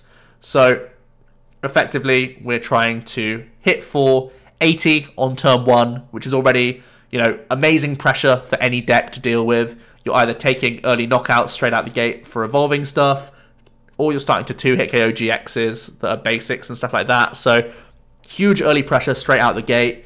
We have Electro Power, we have Shrine, we have Choice Band to increase that damage output even further.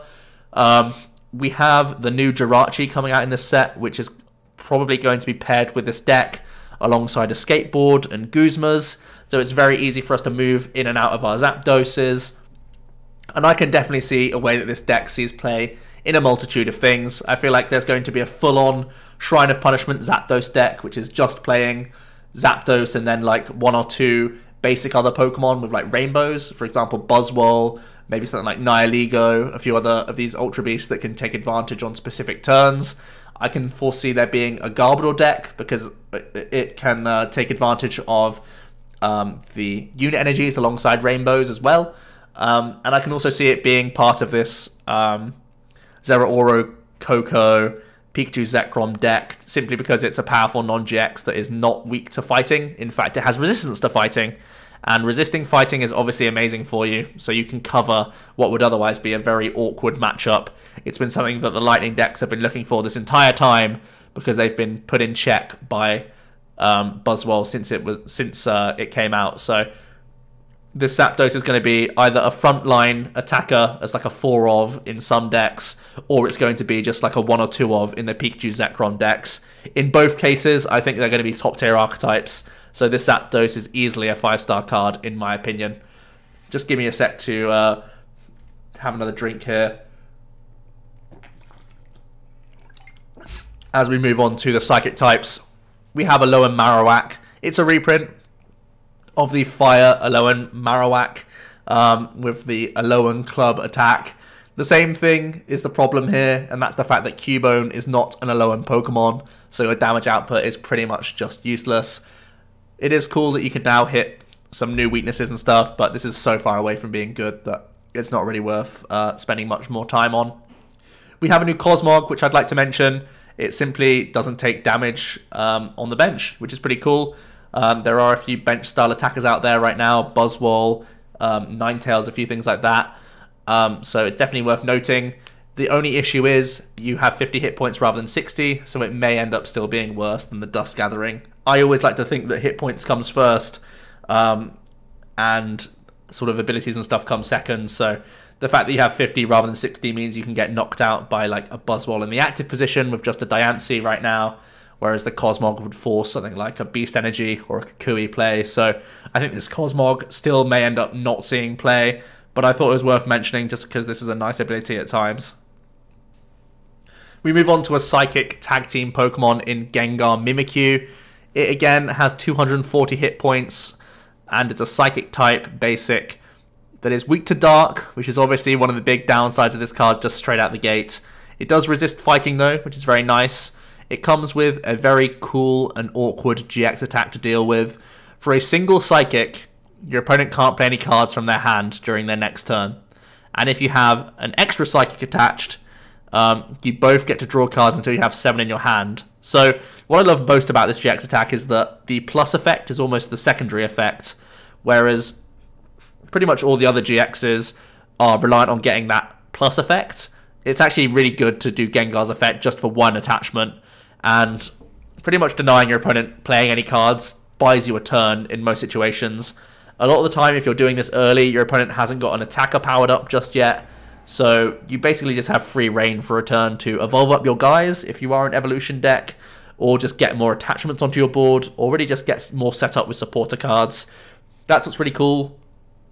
I even think if you do have 2 Psychic Energies attached, this Horror House GX attack could be very good for you at getting your own hand size established again, and if you play things like Marshadow or Judge regardless, your opponent probably won't get the use out of their 7-card hand because they can't play them on that turn, and then you could hit them with a Judge or a Let Loose the following turn anyway.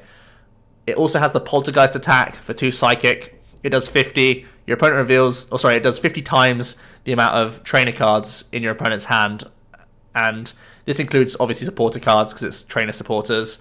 This could be a decent amount of damage. Obviously the synergy with Horror House is to give your opponent a large hand size so that then you can Poltergeist for a good amount. I think it's a little bit risky. Personally, I think it's just not quite as strong as some of the other options that Malamar decks can have as attackers. I feel like if ever the Gengar Mimikyu does see play, it will be simply for the GX attack, in a similar way that we've seen Chimecho be used for Bell of Silence to buy you some time. I feel like this GX attack is using Bell of Silence to a whole new level and stop your opponent doing pretty much anything, which is pretty insane. I think the other place where I could see this having a home is actually in a similar vein to how Banette GX saw play alongside Zoroark, and that's to help cover your fighting weakness. This Gengar Mimikyu, of course, resists fighting, has 240 hit points, and Poltergeist in general is probably going to be very strong against Buzzwole players when they have lots of B-strings that they have to hold on to, lots of supporter cards, Kukuis, all sorts of item cards. There's only so much that they can play out, and Poltergeist, obviously, because it's hitting for weakness, is much more likely to still get one-hit KOs, even when your opponent is trying to play around it. So I feel like the Gengar could end up seeing play as a 1-count option to improve your Buzzwole matchup, whereas Banette would be like a 4-count plus energies. It's much less commitment for your Gengar Mimikyu to just throw in there one card that can help to win the matchup. So that could be where the Gengar Mimikyu sees play. Obviously, the downside is if you come up against a Zoroark mirror match and you lead your Gengar Mimikyu, you are very, very sad. So I think there are definitely risks involved compared to the Banette. Moving on to Mr. Mime, I think this is an excellent tech card for the game. It has the ability Retrieval Block. Your opponent's Pokemon with damage counters on them, and all cards attached to those Pokemon can't be returned to your opponent's hand. Essentially, you say no to Acerola, and this is really something that we've needed for a long time. Zoroark looping Acerola has been one of the banes of many decks right now. Anything that can't get a one-hit KO against Zoroark struggles, and is one of the reasons why Zoroark is so strong, is the fact that you can simply undo turns from your opponent by going for Acerola and hitting them again with Riotous Beating. Zoroark was able to maintain games even though it was just doing 2-hit KOs because it was able to undo the amount of damage it received. So Mr. Mime could be a great addition to improve your Zoroark matchups for decks that can't get 1-hit KOs against it. It's also going to be very good because otherwise something like a Magikarp Warlord with 300 hit points, the potential for 350 hit points, can't just sit in the active and Lusamine Acerola loop.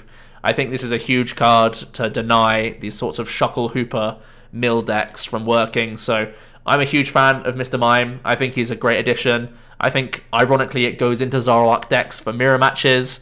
I think it might be a driving force at taking Acerola out of Zoroark decks and moving back towards max potions, which at the very least is not as recyclable as Acerola because they are only limited to 4 DCEs.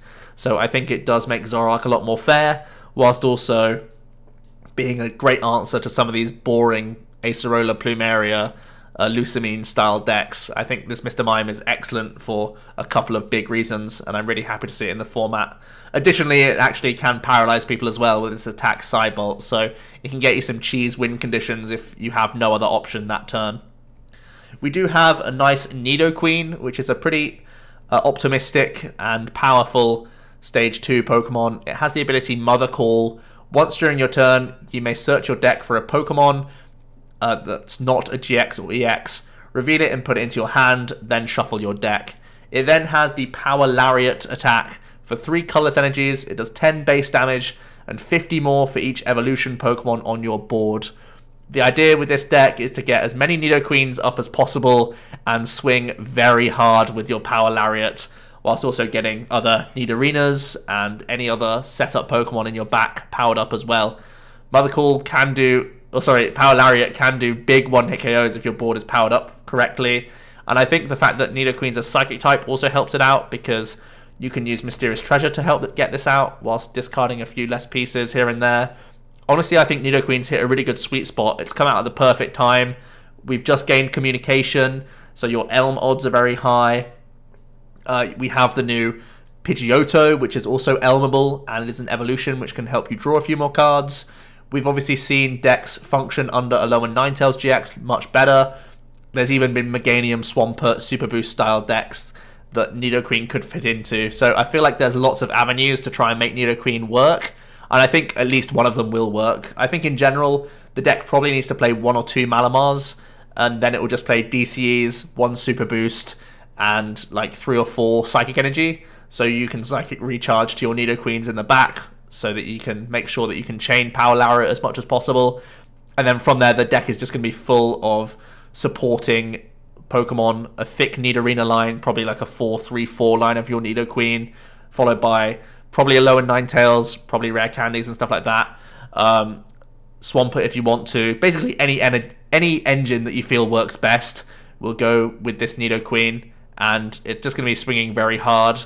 I think the reason why I don't think Nidoqueen will be as strong as some of these other decks out there right now is, again, it has that 160 hit points, which is quite easy for Gramble to deal with, quite easy for the Gyarados deck to deal with. I feel like the aggression of a Zapdos deck might also outpace this guy, so I think it's a little bit too squishy of a Stage 2 Pokemon to really keep up with some of these other non-GX decks, and I think that'll be one of the things that keeps it down in play, as opposed to some of these other decks out there right now. We move on to an interesting fossil Pokemon, Kabutops. It's actually a throwback to a Majestic Dawn Kabutops, which I played way back when, so I was really happy to see this card just for nostalgia purposes. It has the ability Fossil Memory. As long as this Pokemon is your active, your opponents can't play supporter cards from their hand. So it's locking the opponent out when he's sat in the active position, similar to a Trevenant, or similar to Stoutland if you remember that card in Black and White. It has the Rock Slide attack as well for a fighting and 2 colorless, which does 80 and 20 to 2 of your opponent's benched Pokemon. It's a fighting type, weak to grass, with a 2 retreat cost. I think fossils do benefit from Bill's analysis coming out, which is pretty cool, so we can actually get these guys into play a lot more consistently. There's also a new Lycanroc GX, which I'd like to talk about in combination with this guy. If you can use the Lycanroc to discard energies whilst also denying your opponent's supporters, maybe you're denying your opponent from doing anything. And if you're doing that, then you can slowly just go for these rock slides and bit by bit get through your opponent. That's pretty much the idea of this deck. It's going to be try and get them into a position where they need supporters to get going but can't because they're under the lock. And then we're going to use things like Crushing Hammers or these Lycanrocs to either stall the opponent with Bloodthirsty Eyes, or just remove their energy cards with the new Lycanroc GX and just go for slow rock slides to grind them out of the game, basically. That is the idea. The main reason I think this won't work is because of the amount of cards we have in the format which can draw cards that aren't supporters. Looking at that bottom corner, there's Swampert, there's Zoroark, there's Zebstrika, there's a Oranguru plus Magcargo. There's all sorts of ways we can just draw cards without the need for supporters, so I feel that pretty much every deck has an engine supporting it, and that means that they can probably still operate without the use of a supporter here or there, which is a little bit awkward for you. I again think a saving grace could be this Meganium. This again could be a 1/0/1 line that you can quick Ripening Herb your unidentified fossil into a Kabutops, just so that it can sit in your active position to try and slow down the opponent. Stop them using Guzma so that they can't knock out your Meganiums or Swamperts, so that you can keep the rest of your strategy going. I feel like that might be the way that Kabutops sees any play overall. Lycanroc GX I've just been mentioning, it does have this ability Twilight Eye. When you play this card from your hand to evolve a Pokemon during your turn, you may discard an energy from your opponent's active Pokemon. So it's similar to a Crawdaunt that we used to have back from Primal Clash. This one, however, is part of a very popular species. Lycanroc has been doing so well recently just because we already have Bloodthirsty Eyes. There's also the promo Lycanroc, which also has synergy with discarding energy cards with Crunch.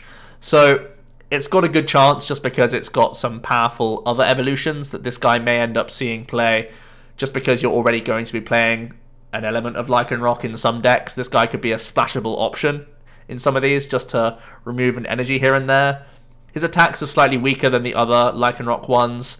For a fighting DCE, you do 120, which is good enough to knock out Zoroarks, I guess, and good enough to get 2-hit KOs in other situations. With a Diancie Choice Band, you can 1-hit KO Lele's, so it's not the worst number in the world. And it also has the Radical Edge GX attack. For just one fighting, you do 30 times the number of energy in your opponent's discard pile. This can be very strong in certain matchups and very weak in others, depending on how many energy you've got rid of from your opponents. So it really does depend on being a late game option once you've done a bunch of these Lycanroc Twilight Eyes abilities alongside other hammers and stuff like that. So it feels like a late game finisher style attack for this deck, and I'm just not sure where it fits in personally. It's kind of weird how you can build a sort of stalling deck with both Lycanrocs, having Bloodthirsty Eyes to bring things up, to then use Twilight Eye so that they can't power up things on the bench is pretty cool and synergistic. You also have the Crunch Lycanroc. Like, there's a lot going on here. I just don't really see how it all comes together into a deck that's that powerful. It may end up going into Zoroark and sort of creating a new Zoro Lycanroc archetype, more similar to a Zoroark Control, but then you have like 1 or 2 fighting energies and DCEs so that you can win mirror matches by having more energy denial and also having a fighting style attacker which can really wreck their day. So that might be where this Lycanroc ends up seeing play. For me, I found it hard to try and fit him into any archetype at the moment. Omastar is another one of these stage 2 fossil types that really got people talking as soon as he was revealed. It has the ability Fossil Barrier. As long as this Pokemon is in play, if you have fewer Pokemon in play than your opponent can't play any item cards from his or her hand. So it's actually similar to a Houndoom that we had back in Unseen Forces. And people are most excited about this card for its expanded potential because there's Maxie's Hidden Ball Trick. And I think that's fair enough. I mean, my only thing I would say about the Maxie's idea is that usually you need to commit bench spaces to using Shaymins and Lele's to get your Maxis going turn 1 regardless.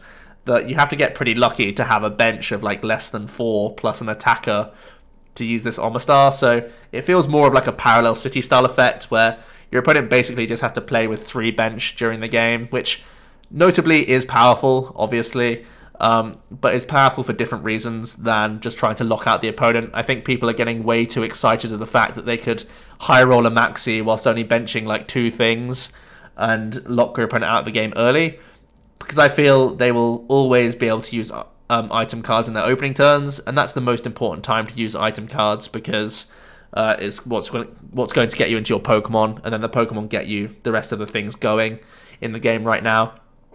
So in Expanded, I think it's strong, but not like game breaking or anything. And I feel like in Standard, the item lock just comes way too slow. You're committing way too much to try and get a stage 2 into play, which can't attack really too well.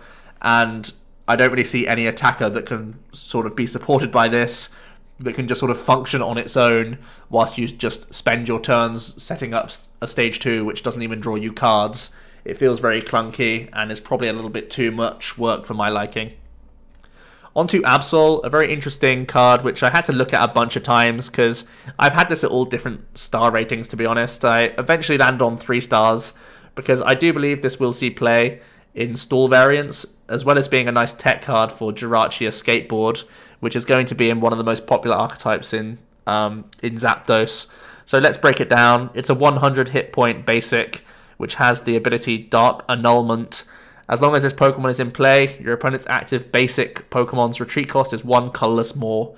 So I love this ability simply to counter Jirachi Skateboard combo, because that's definitely something that Zapdos decks are going to try and spam against you, so that they can keep retreating their Zapdos with like Guzma, go into their Jirachi, and then simply retreat out.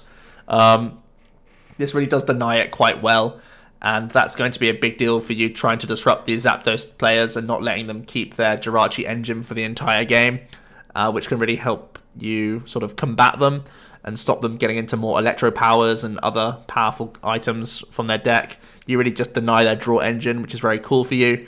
And I think outside of that, it will see play probably in just the Shuckle Hooper decks, because the deck is trying to trap things in the active. You can try and trap a Lele now, even with 1 retreat cost. If a deck isn't playing DCE, you can just trap a Lele and get that stuck in a Plumeria Lusamine loop, essentially, and force them to have energy every single turn, which is very awkward. So I feel like Absol will just be a one-of in these Shuckle Hooper decks. Obviously, these decks are a little bit worried about the Mr. Mime coming out in play, so maybe these decks completely die off. But if they don't, this Absol will see play in those, and that's one of the reasons why I gave it the 3-star status. Alolan Grimer is an interesting basic Pokemon that shares the Hexed Flame attack of a Bright Look Ninetales, which actually saw a lot of play when it came out. Obviously, the Bright Look was one of the main reasons for it seeing a lot of play, but this is on a basic, so effectively you are much easier to get set up. This is also for a double Colorless Energy, which is quite flexible and easy. Chemical Breath does 20 and 50 more for each special condition affecting your opponent's active Pokemon. We do have Salazzle in the format, which can do Hot Poison, which does burn and poison when you evolve your Salazzle, which means effectively we can do 180 damage with our Alolan Grimer. If we go for a Chemical Breath after using that Salazzle, the Salazzle gives us 30 damage via the burn and poison. We're doing 120 thanks to Chemical Breath, and then we can put the Choice Band on and get to 180. We can even push to 190 with the help of a Seviper, or even further if we have more bench space. I think the issue for this deck, of course, is going to be how you chain your attacks with Salazzle. We don't have Devo Spray in the format, so you'd be reliant on Super Scoop Ups, which is very awkward. If your opponent is going to be Guzmaring Salandits, it can completely ruin your turns down the line. So I feel this deck is just going to be very poor until we get something like Devo Spray back in the format, where we can have a look at this all over again. Next up, we have an Alolan Muck. This is also very interesting. A lot of people have been talking about this combination alongside Trashalanche Garbodor. Its ability is Starvation Rations. When you play this Pokemon from your hand to evolve one of your Pokemon, you may look at the top 6 cards of your opponent's deck and discard as many item cards you find there as you like, then shuffle the remaining cards into your opponent's deck. So we're accelerating this Trashalanche win condition, which has been around for a long time. Garbodor obviously has been strong, but the issue has always been that your opponent can play around the amount of items that they play. If you're using Alolan Muck, you can really accelerate this. Not only are you getting more items in the discard pile for your own damage output, but you're also disrupting them. Of course, if they can't use things like Electro Powers, Rare Candies, Stretchers, Pal Pads, B-Strings, these are all cards that they really want. These are important resources from the opponent that you can sometimes deny thanks to Alolan Muck, whilst at the same time increasing your damage output with Garb. The other important note is, of course, we already have a very powerful Alolan Muck in the format, and if you're going to be playing this evolution line anyway, you could have this one tech Alolan Muck in a Garbodor deck regardless, and you'll improve your matchup against the likes of Lost Marches, Grambles, disrupting even things like Zapdos if they're going to use a Jirachi engine. So you can already have the disruption element in there if you want to. So it feels like a very nice, neat package in a deck. My only concern is it's a lot of space to commit to. Is this Alolan Muck going to outclass something like just a Weavile line that's been in previous Garbodor Shrine decks?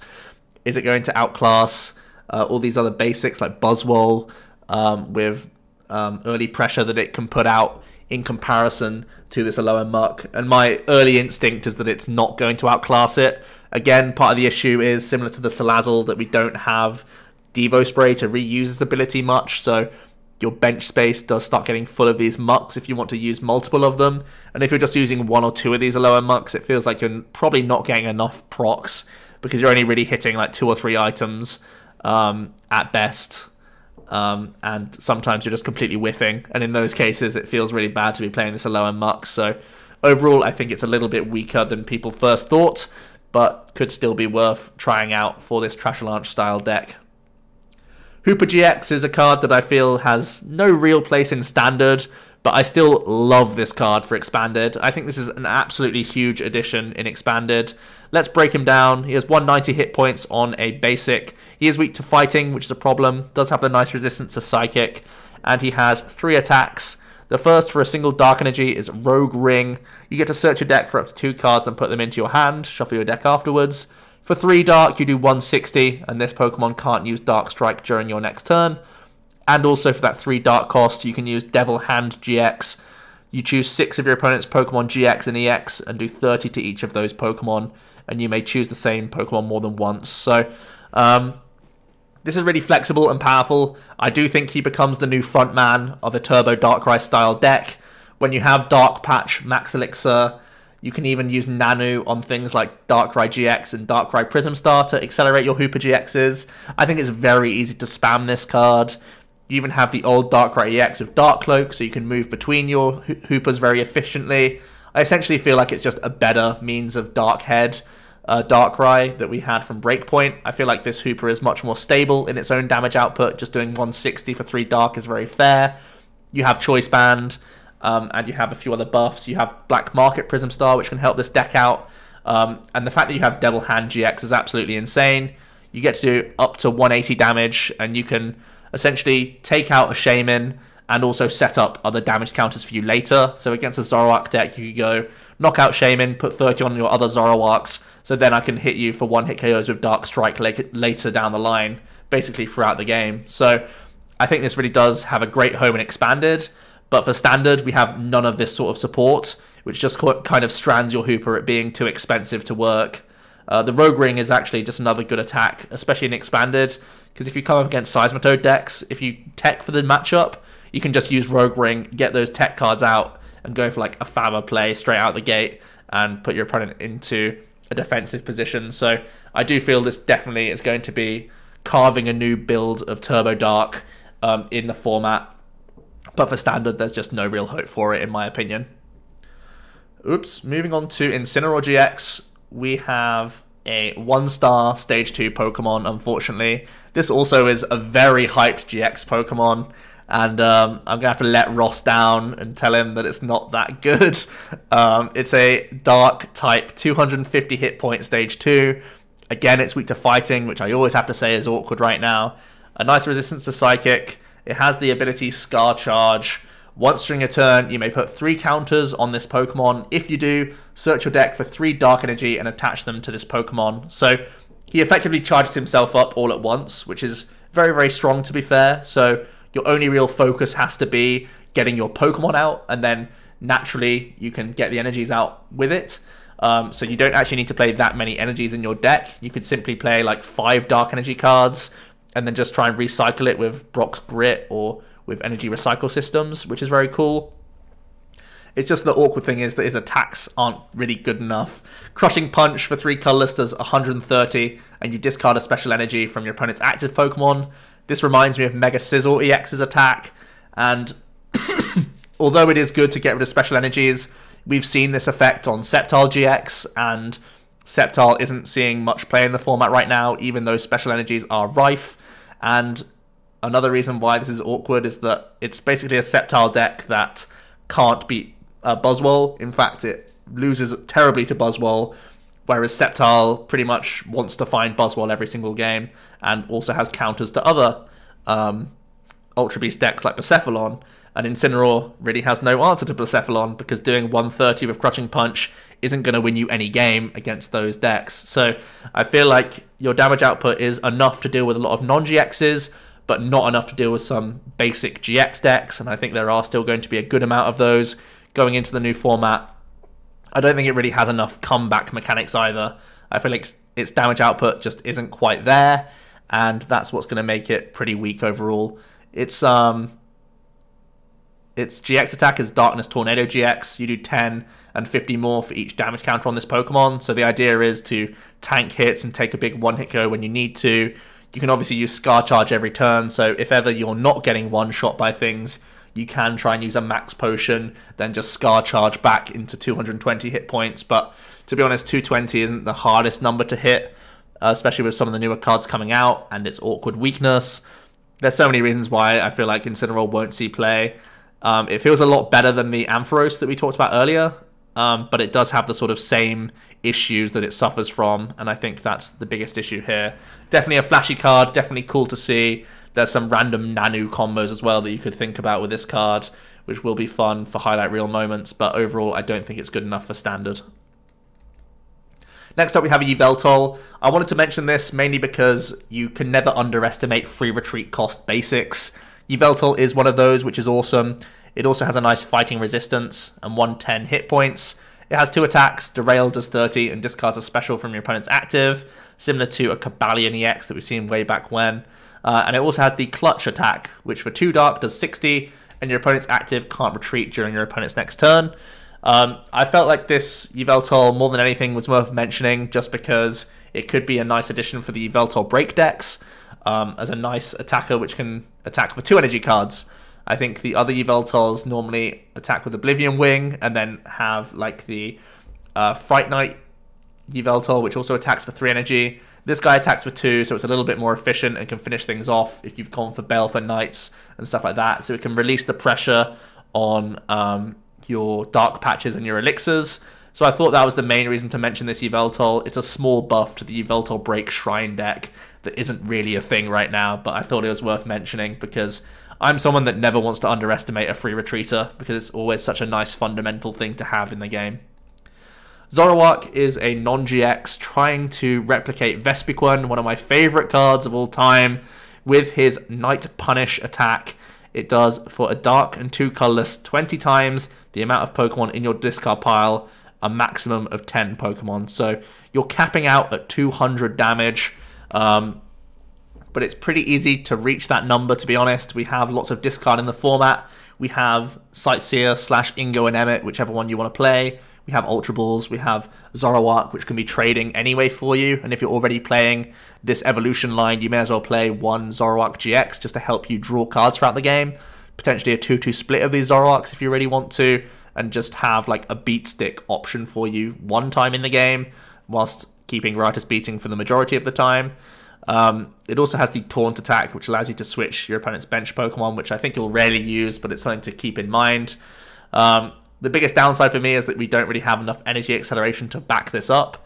Compare it to something like just using a Lycanroc, where Lycanroc gets a big one-hit KO and then can also be good in like mirror match situations. This Zoroark really can't do that. You have to discard a lot of Pokemon, and Zoroark decks doesn't really want to fill its deck with that many Pokemon overall. Like, sure, you could go to like a full 4 copies of Lele just to improve your early game odds of getting Zoruas down, but from there, we need to have a bit more fuel than that if we actually want to get Night Punishment getting big one-hit KOs.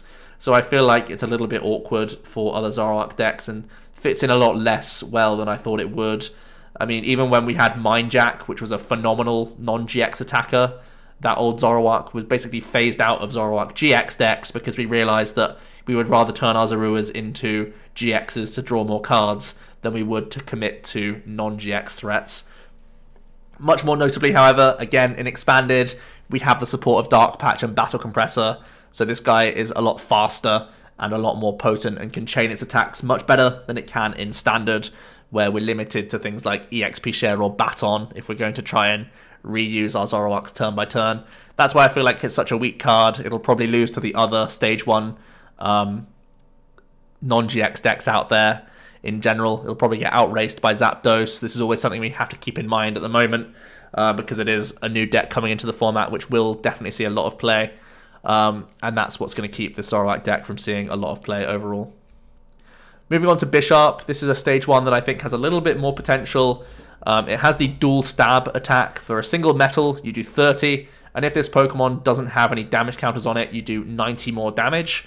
120 for 1 on a metal is not bad at all. It can help you knock out things like Alolan Ninetales GX, which is a very popular card in the format right now.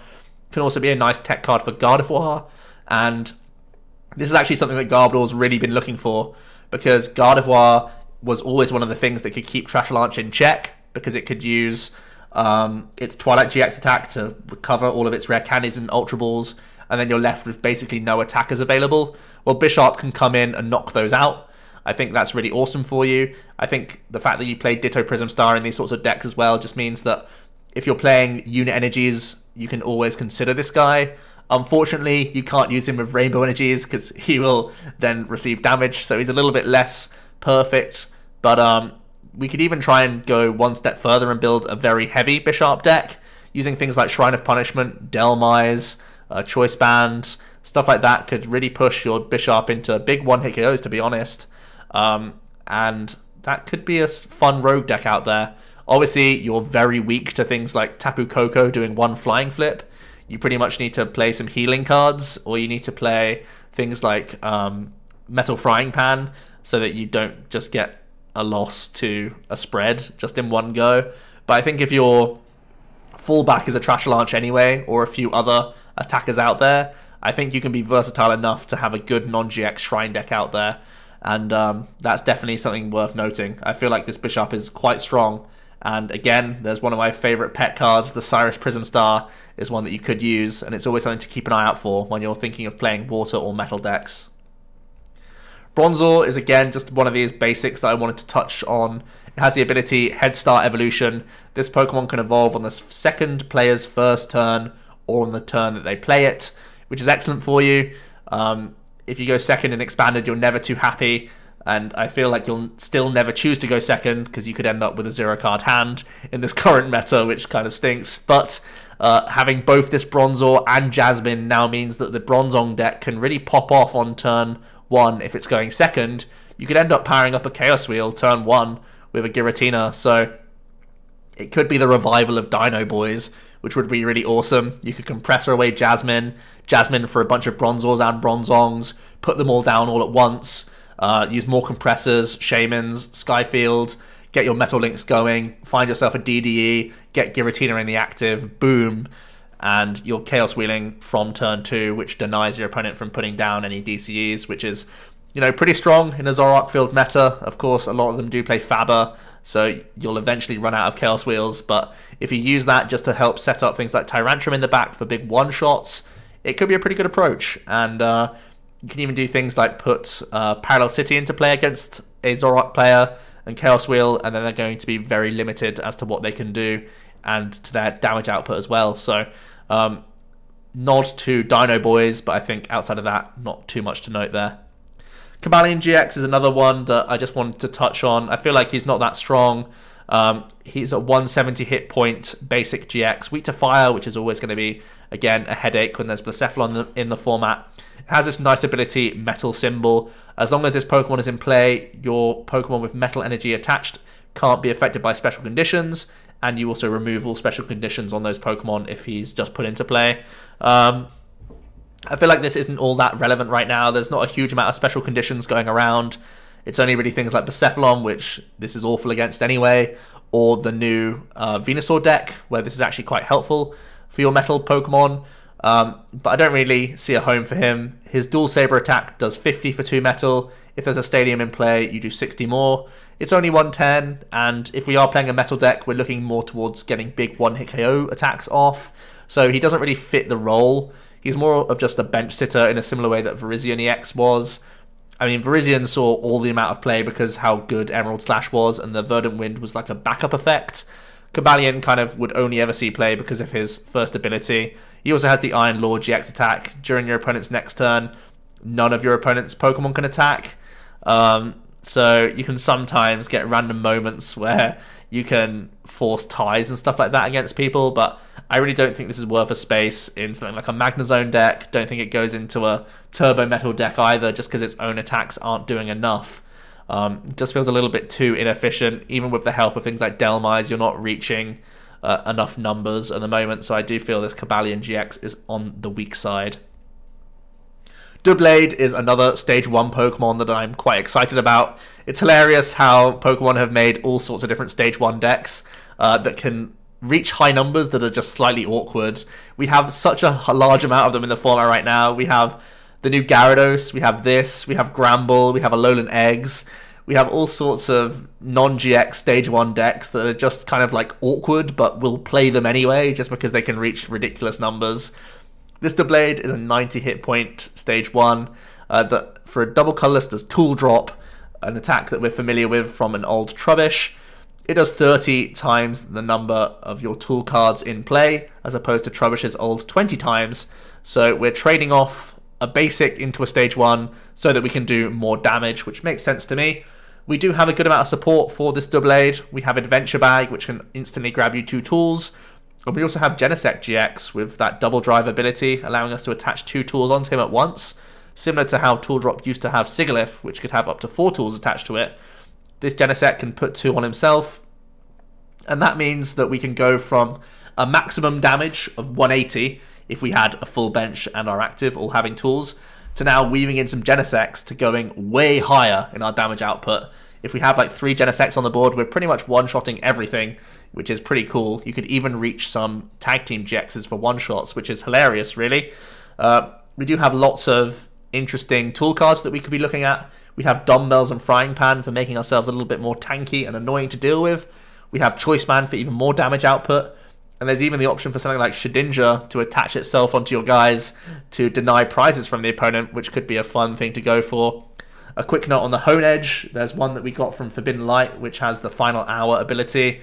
That's like a built-in spell tag for 3 damage counters, which is worth noting as well. If you come up against other non-GX decks, you could sack some Honedges in the early turns and set up some math for you, which could be pretty cool. At the very least, it gives you somewhat of a deterrent for your Honedges getting knocked out turn by turn, but it lets you get into your Doublades. I actually can see this seeing play, to be honest. I think the fact that we gain quite a few new supporters really helps this deck out. We gain Erica and we gain Bill's Analysis, which are 2 cards which I can foresee going into this deck. It really does help you dig for Adventure Bag, which then gets all your tools out. I think there aren't a huge amount of Field Blowers being played in the format right now. I think Field Blower, if anything, will go down in play as the new set comes out, as people need to end up playing more physical stadiums to try and deal with the likes of Black Market Prism Star and Wonderlab Prism Star. Thunder Mountain's going to see a lot more play because of Zekrom and Zapdos. I think there's just more Prism Star stadiums coming into the format, which kind of pushes Field Blower out. And that's really good news for Doublade, because you want to keep your tools on board as much as possible. I feel like, similar to Rotom, you'll end up having to play like easily over 10 tools, and it will take up a large portion of your deck. But I do think this can hit some silly numbers, and is, again, just on this long list of Stage 1 decks, which is worth trying to build around, even though they're slightly awkward. Next up, we have Jirachi. I believe this Jirachi is absolutely crazy good. It's a reprint from, oh man, I can't remember what set this is. I think it's EX Deoxys. Someone's going to correct me about that. But yeah, Shining Wish is the ability. If this Pokemon is your active, you may use this ability once during your turn. You may look at the top 5 cards of your deck, choose a trainer you find there, reveal it and put it into your hand, shuffle the other cards back into your deck, and this Pokemon is now asleep. The big note here is that it only has a 1 retreat cost, so that we can use a skateboard, and you can still retreat when you have an escape board attached, which is pretty crazy. So we really do undo the negative effect of Wishing Star, whilst at the same time giving ourselves some great additional search. If we are supporterless, we can dig 5 cards deeper to find ourselves a Guzma or any other supporter card, which is great. I only mentioned Guzma because it's already on the screen, but there's another reason why Guzma's on the screen, and that's because whenever you use a Guzma, you can go straight into your Jirachi before you go into your main attacker, and get an extra search off, which is absolutely awesome. So whenever this is in the active, you can dig a little bit deeper into your deck to give yourself more consistency in the early turns for finding supporters.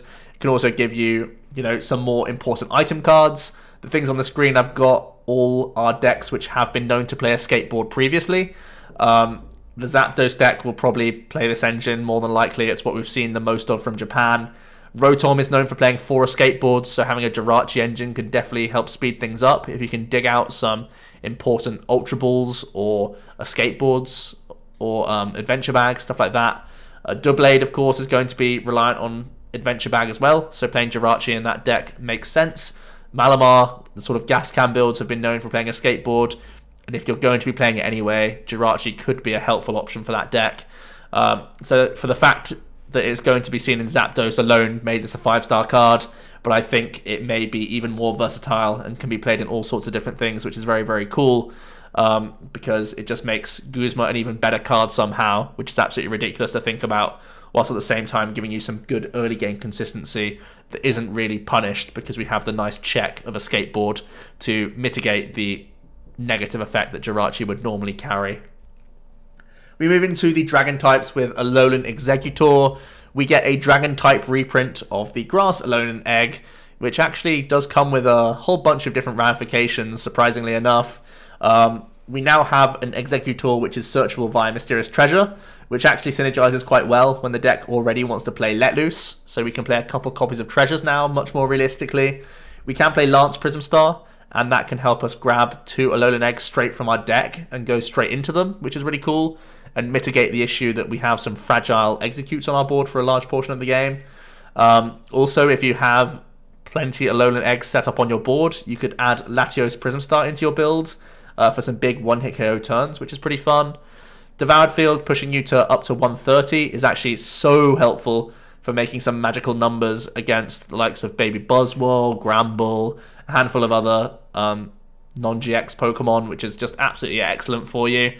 And I just thought I'd throw Virizion Forest in there as well, just as an extra card that could be going into this deck. So I think Alolan Eggs actually gets a lot of support, to be honest, from this card, and it might be worth re-exploring this archetype as just another one of these non-GXs which joins the pile of slightly awkward but worth building around. We also get a new Alolan Exeggutor in this set. It has 2 attacks and is pretty much most notable for its place in Expanded, I would say, because we have the Propagation Execute. Eggs Paradise is a free attack cost, which allows you to draw cards until you have 6 in your hand. Before drawing, you may discard any number of cards from your hand. This could help you out against like some item lock decks where you could just dump everything you can't play and hope to draw into some better things in Expanded, which is pretty cool. But in general, Egg Drop is the main one that we're looking for.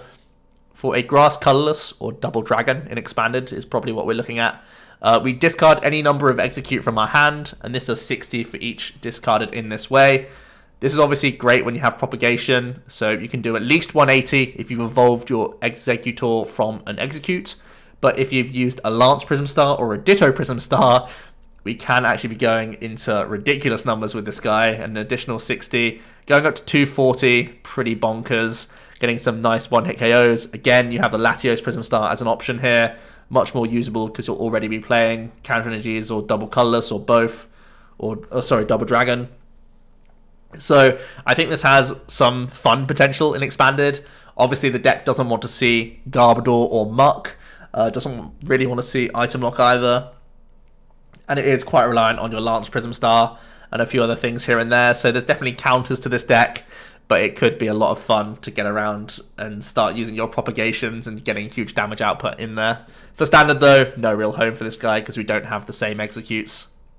We have another card that can synergize with Lance. It's always something I'm going to talk about when we look at the Dragon types from every set pretty much from now on. It's a Stage 2 Dragonite with 160 hit points, an attack that we don't really care about, but it has the ability Fast Call, which is identical to a Staraptor FB level X from Supreme Victors.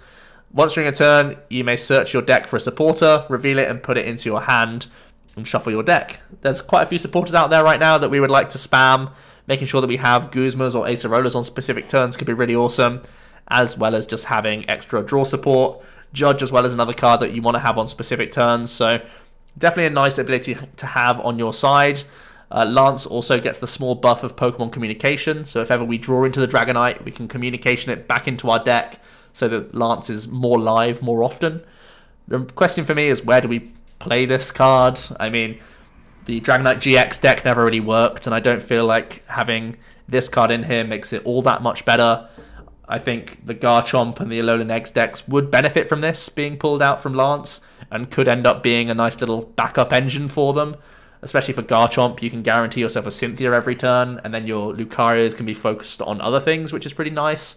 But overall, I think relying too heavily on Lance is a little bit awkward for both Garchomp and Alolan Eggs, because you don't play Lele in either of those situations. So you just need to sort of have Lance on the right turn for you, and that's what makes the whole Lance engine a little bit too questionable for my liking. Latios and Latias Tag Team Prism Star... Oh, sorry, not Prism Star. Tag Team GX is another one of these cards. I think this is actually one of the weakest ones we're getting. It's 250 hit points, is a Dragon type, weak to Fairy, which is obviously kind of awkward when there's Gardevoir potentially around. Also, Granbull can one-shot this, which is very depressing. It has 2 attacks. Its GX attack for just a Psychic allows you to attach 5 basic energy cards from your discard pile to your Pokemon in any way that you like. So it's the same as a full voltage GX attack, essentially. But it can be for any basic energy cards, not limited to just one, which is pretty cool. And if this has at least 1 extra energy attached, you get to prevent all effects of attacks, including damage done to it, during your next turn. So essentially, you can much more safely attach lots of energies to your guy, knowing that it can't get hit next turn, which is very cool. Outside of some weird, like, Guzma, Lycanroc plays, stuff like that. So essentially, you're trying to build towards this Buster Purge attack for a Water, 2 Psychic, and a Colorless. You do 240 and discard 3 energy from this Pokemon. My biggest question is, why would you play this over something like Ultra Necrozma? Ultra Necrozma can do a similar amount of damage for that amount of energy cards, and also comes with a nice Sky Scorching Light GX attack, which is very good against non-GX decks and can swing you back in some matchups. And also, the Ultra Necrozma can use unit energies, whereas this Latios Latias needs to play Waters in addition to Psychics, and that's very, very awkward. So I feel overall, this Latios is just a lot weaker than Ultra Necrozma, and that's why I don't think it'll see too much play. Even if we are going down this route of playing Marshadow and some tag teams, I feel like the Eevee Snorlax is the best one to use in that case. So we could be looking at a Latios Latias sort of like Turbo Psychic deck with both this and Lunala for energy acceleration, and we just ignore the Malamar, but I really think that's also going to be quite poor. And for me, Malamar has better options. Alolan Ninetales now gets a Fairy reprint. I thought it was worth noting, even though I don't think it's going to see that much play, just because the Water one hasn't seen much play, and that deck has the potential to use Aqua Patch to chain Aura Beams. This card can abuse Unit Energy, which is in a handful of decks right now. That's really the only note I wanted to add to the card, but I still don't think it's going to see that much play, even though it is a potential different type that you can abuse. We also gain a different typed Mimikyu. I think this one has a bit more of a chance because we have, again, unit energies and counter gain. This may end up sneaking into something like a Zoroark Weavile deck or a Zoroark Lycanroc deck. If you're using these units, you can get a Mimikyu attack off out of nowhere and copy some very big damage attacks. You could copy some pretty insane attack cost attacks from some of these tag teams, which is quite funny as well. So definitely something to bear in mind. Also, a Gardevoir GX could have 1 copy of this Fairy Mimikyu in there now as well. So always good to analyze these cards if they are different types. And to be fair, this one might see some niche play. Aerodactyl kicks off the colorless Pokemon. In my eyes, this just, again, jumps onto the pile of awkward Stage 1 attackers which do big damage. And he has 2 attacks. Supersonic for a colorless confuses. And for 3 colorless, you do Fossil Fang. You do 90 damage. If you have no GX or EX on your bench, you do 90 more damage. 180 for 3 is pretty efficient and pretty powerful. Obviously, sticking a Choice Band on top gets you to 210, which is excellent. And I feel like, again, it's similar to something like a White Kyurem, where it's awkward, but it's worth chasing.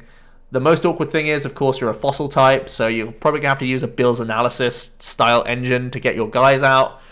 You're probably going to need some sort of energy acceleration support, maybe something like EXP Share or Baton, which is something White Kyurem's used, maybe Malamar alongside DCEs, something like that. So it is going to be quite setup intensive, but again, the damage output is so tempting to sort of work towards that it could be worth trying to go for. Again, the issue here is weak to Lightning, so it's going to get card through by Zapdos.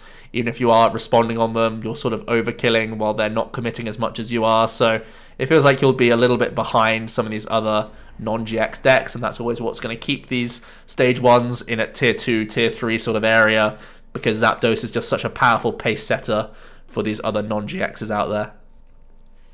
Eevee and Snorlax Tag Team GX, I've already mentioned how much I like this card, but honestly, I think this card is incredible.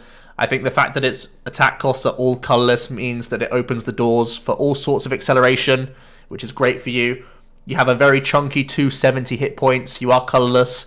A big issue is that you are weak to fighting, but his attacks are very cool. Cheer Up allows you to attach an energy from your hand to one of your Pokemon. I feel like you'd rarely ever want to use this, but every now and then you could do it onto yourself for like a free DCE onto you to then move into some of these higher energy attacks.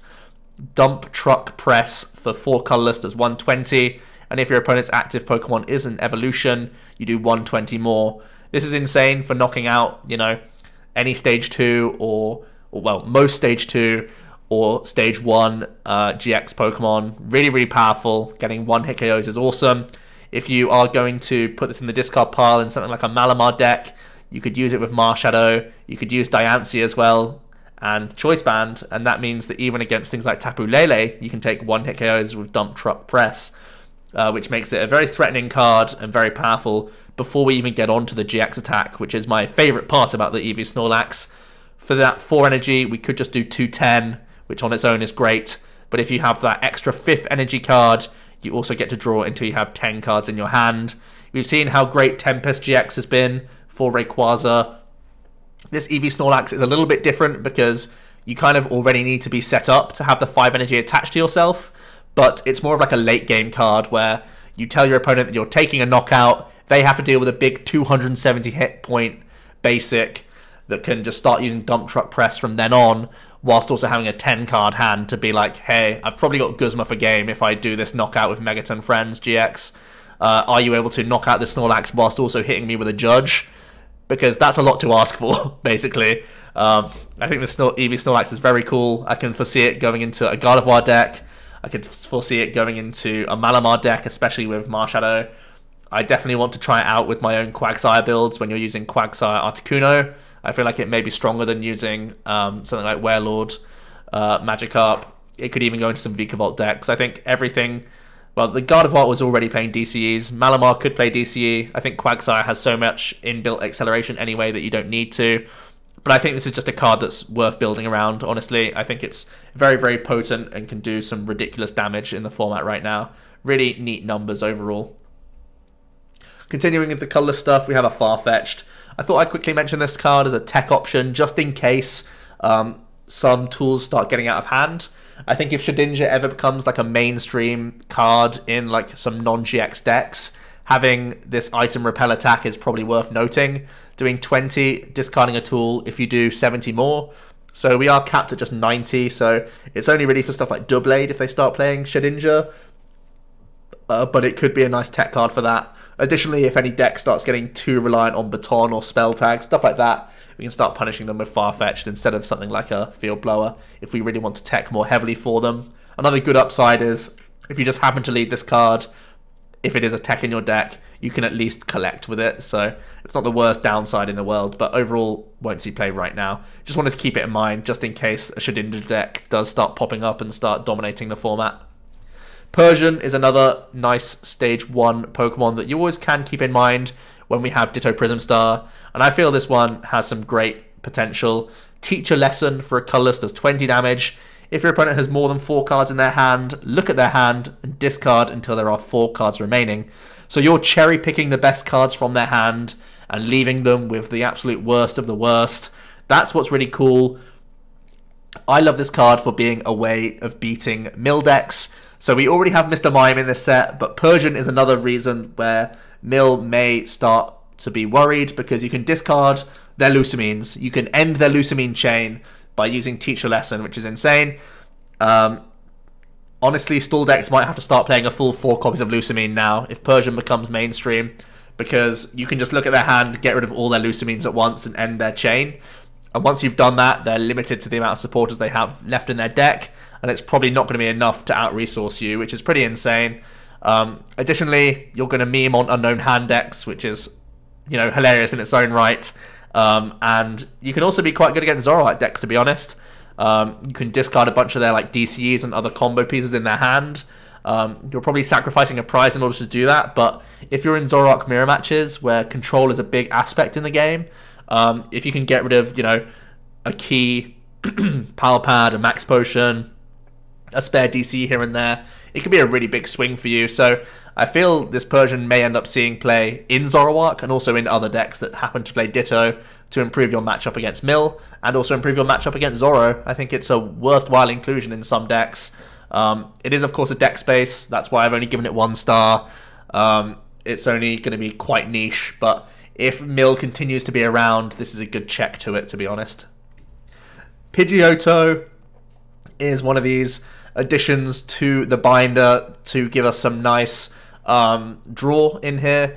It's a reprint of Moshana's ability, or if we're going back further, Uxie level X's ability. Airmail allows us to, once during our turn, look at the top 2 cards of your deck, choose one of them, put it into your hand, and put the other to the bottom of your deck. Not quite as powerful as Trade, but it is on a non-GX, and it's elmable, and that's one of the main reasons why I like this card.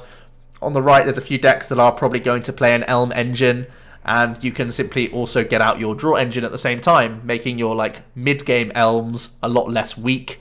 I feel like Lost March, Gyarados, and Nidoqueen will all play a high Elm count, and using Pidgeotto in the mid-game can also help you get some draw in the deck, which is absolutely excellent for you. I think the card competes quite well with Zebstrika, because your Pidgeottos are getting you value every single turn, whereas Zebstrika is getting you a lot of value, but only once every now and then when you've emptied your hand size. So I feel this card definitely does have merits and will see play in a wide variety of decks, and that's why I've given it such a high star rating. I was actually quite surprised where it got so low from the community. I really do see this seeing play in a lot of the sort of tier 2 non-GX decks that are running Elm, and I think that's where it's going to stay. Tauros is the last Pokemon on my list. It's just a 1 star from me. I thought I'd talk about it just because it's a DC attacker, and you always have to respect DCE basics. But this one is probably just pretty bad. Raging Herd for 10. Does 10 more for each damage on all your Tauros, including Tauros GX in play. If there was any way that we could do a lot of damage to our own Tauros GXs outside of Shrine, we could really accelerate this a lot. I mean, in theory, if one of your Tauros or Tauros GX tanks a hit, you can retreat out of it and start doing big Raging Herd attacks. But the biggest issue is, as soon as your opponent goes for a Guzma on one of your damaged Tauros, they knock it out. Not only are they taking prizes, but they're also taking damage away from you. So your board will start depleting very, very quickly, even though you're trying to rack it up quickly with Shrine. So always got to respect these DCE basics, but in this case, Tauros is just not quite going to cut it. So my goodness, we've got to the end. My voice has died about 3 times, and I hope you've put up with me for that. But here is the overall rating breakdown. 6 5-star cards in my opinion, with Zapdos, Pikachu, Zekrom, and Tapu Koko Prism Star. 4 of our 6 5-star cards all go into one deck, which becomes a top tier contender in the format, I say. I really do think Pikachu Zekrom has the goods to do very well, as well as Zapdos being in a plethora of decks. Not only the Pikachu Zekrom, but in his own right being a powerful non-GX Shrine variant. I think Communication's an incredible card for the game as a whole, and I think Wonder Labyrinth is a horrible card for the game as a whole, but it's very, very strong and can be seen in a plethora of decks. You can also see the community ratings at the bottom, just for a reflection on what they think. Pretty similar on sort of the high-end cards, but it feels like most people have gravitated more towards the middle, the 2 and 3 stars. Some people trying to hedge. I always like to be very opinionated. If I think a card won't see play, I'll say it, and I'll get punished for it when we review this in the future. But I always like to be quite stubborn and say whether a card is very good or very bad. I don't want to do any fence sitting for you guys. I don't think it's worth it, and I think you're here to hear opinions and not just someone saying it could be good, it could be bad, who knows. So, next up on the channel, we're going to have a set review in under 10 minutes, which is going to be pretty fun for me to do with such a large set. Also, keep an eye out for the impact of the team-up set. That's always a video I love looking at. It'll be looking at how current decks change and how their matchups change based on what other new decks are coming out in this set. And from then, I'm hoping that at the end of next week, I'll be starting with I'll be ending Lost Thunder deck analysis, and I'll be going into the team up deck analysis. So expect some great videos over the next few weeks. And for now, guys, thanks so much for watching this set review. It's been long, it's been emotional, and I can't wait to pull that Werelord Magikarp full art. It's going to be absolute PogChamp. I think it's such an amazing artwork, personally. But thanks so much for sticking by me today and putting up with me having to pause for water and stuff like that. It is very difficult to talk for this long, this passionately, and all that good stuff. But please let me know your thoughts. What are your favourite cards? What did I rate correct? What did I rate badly? What have I undersold? What deck are you going to play first? Get it all down below. I'll get straight back to you, and we can start discussing this awesome new set. Thanks so much, guys, and I'll see you in another video soon.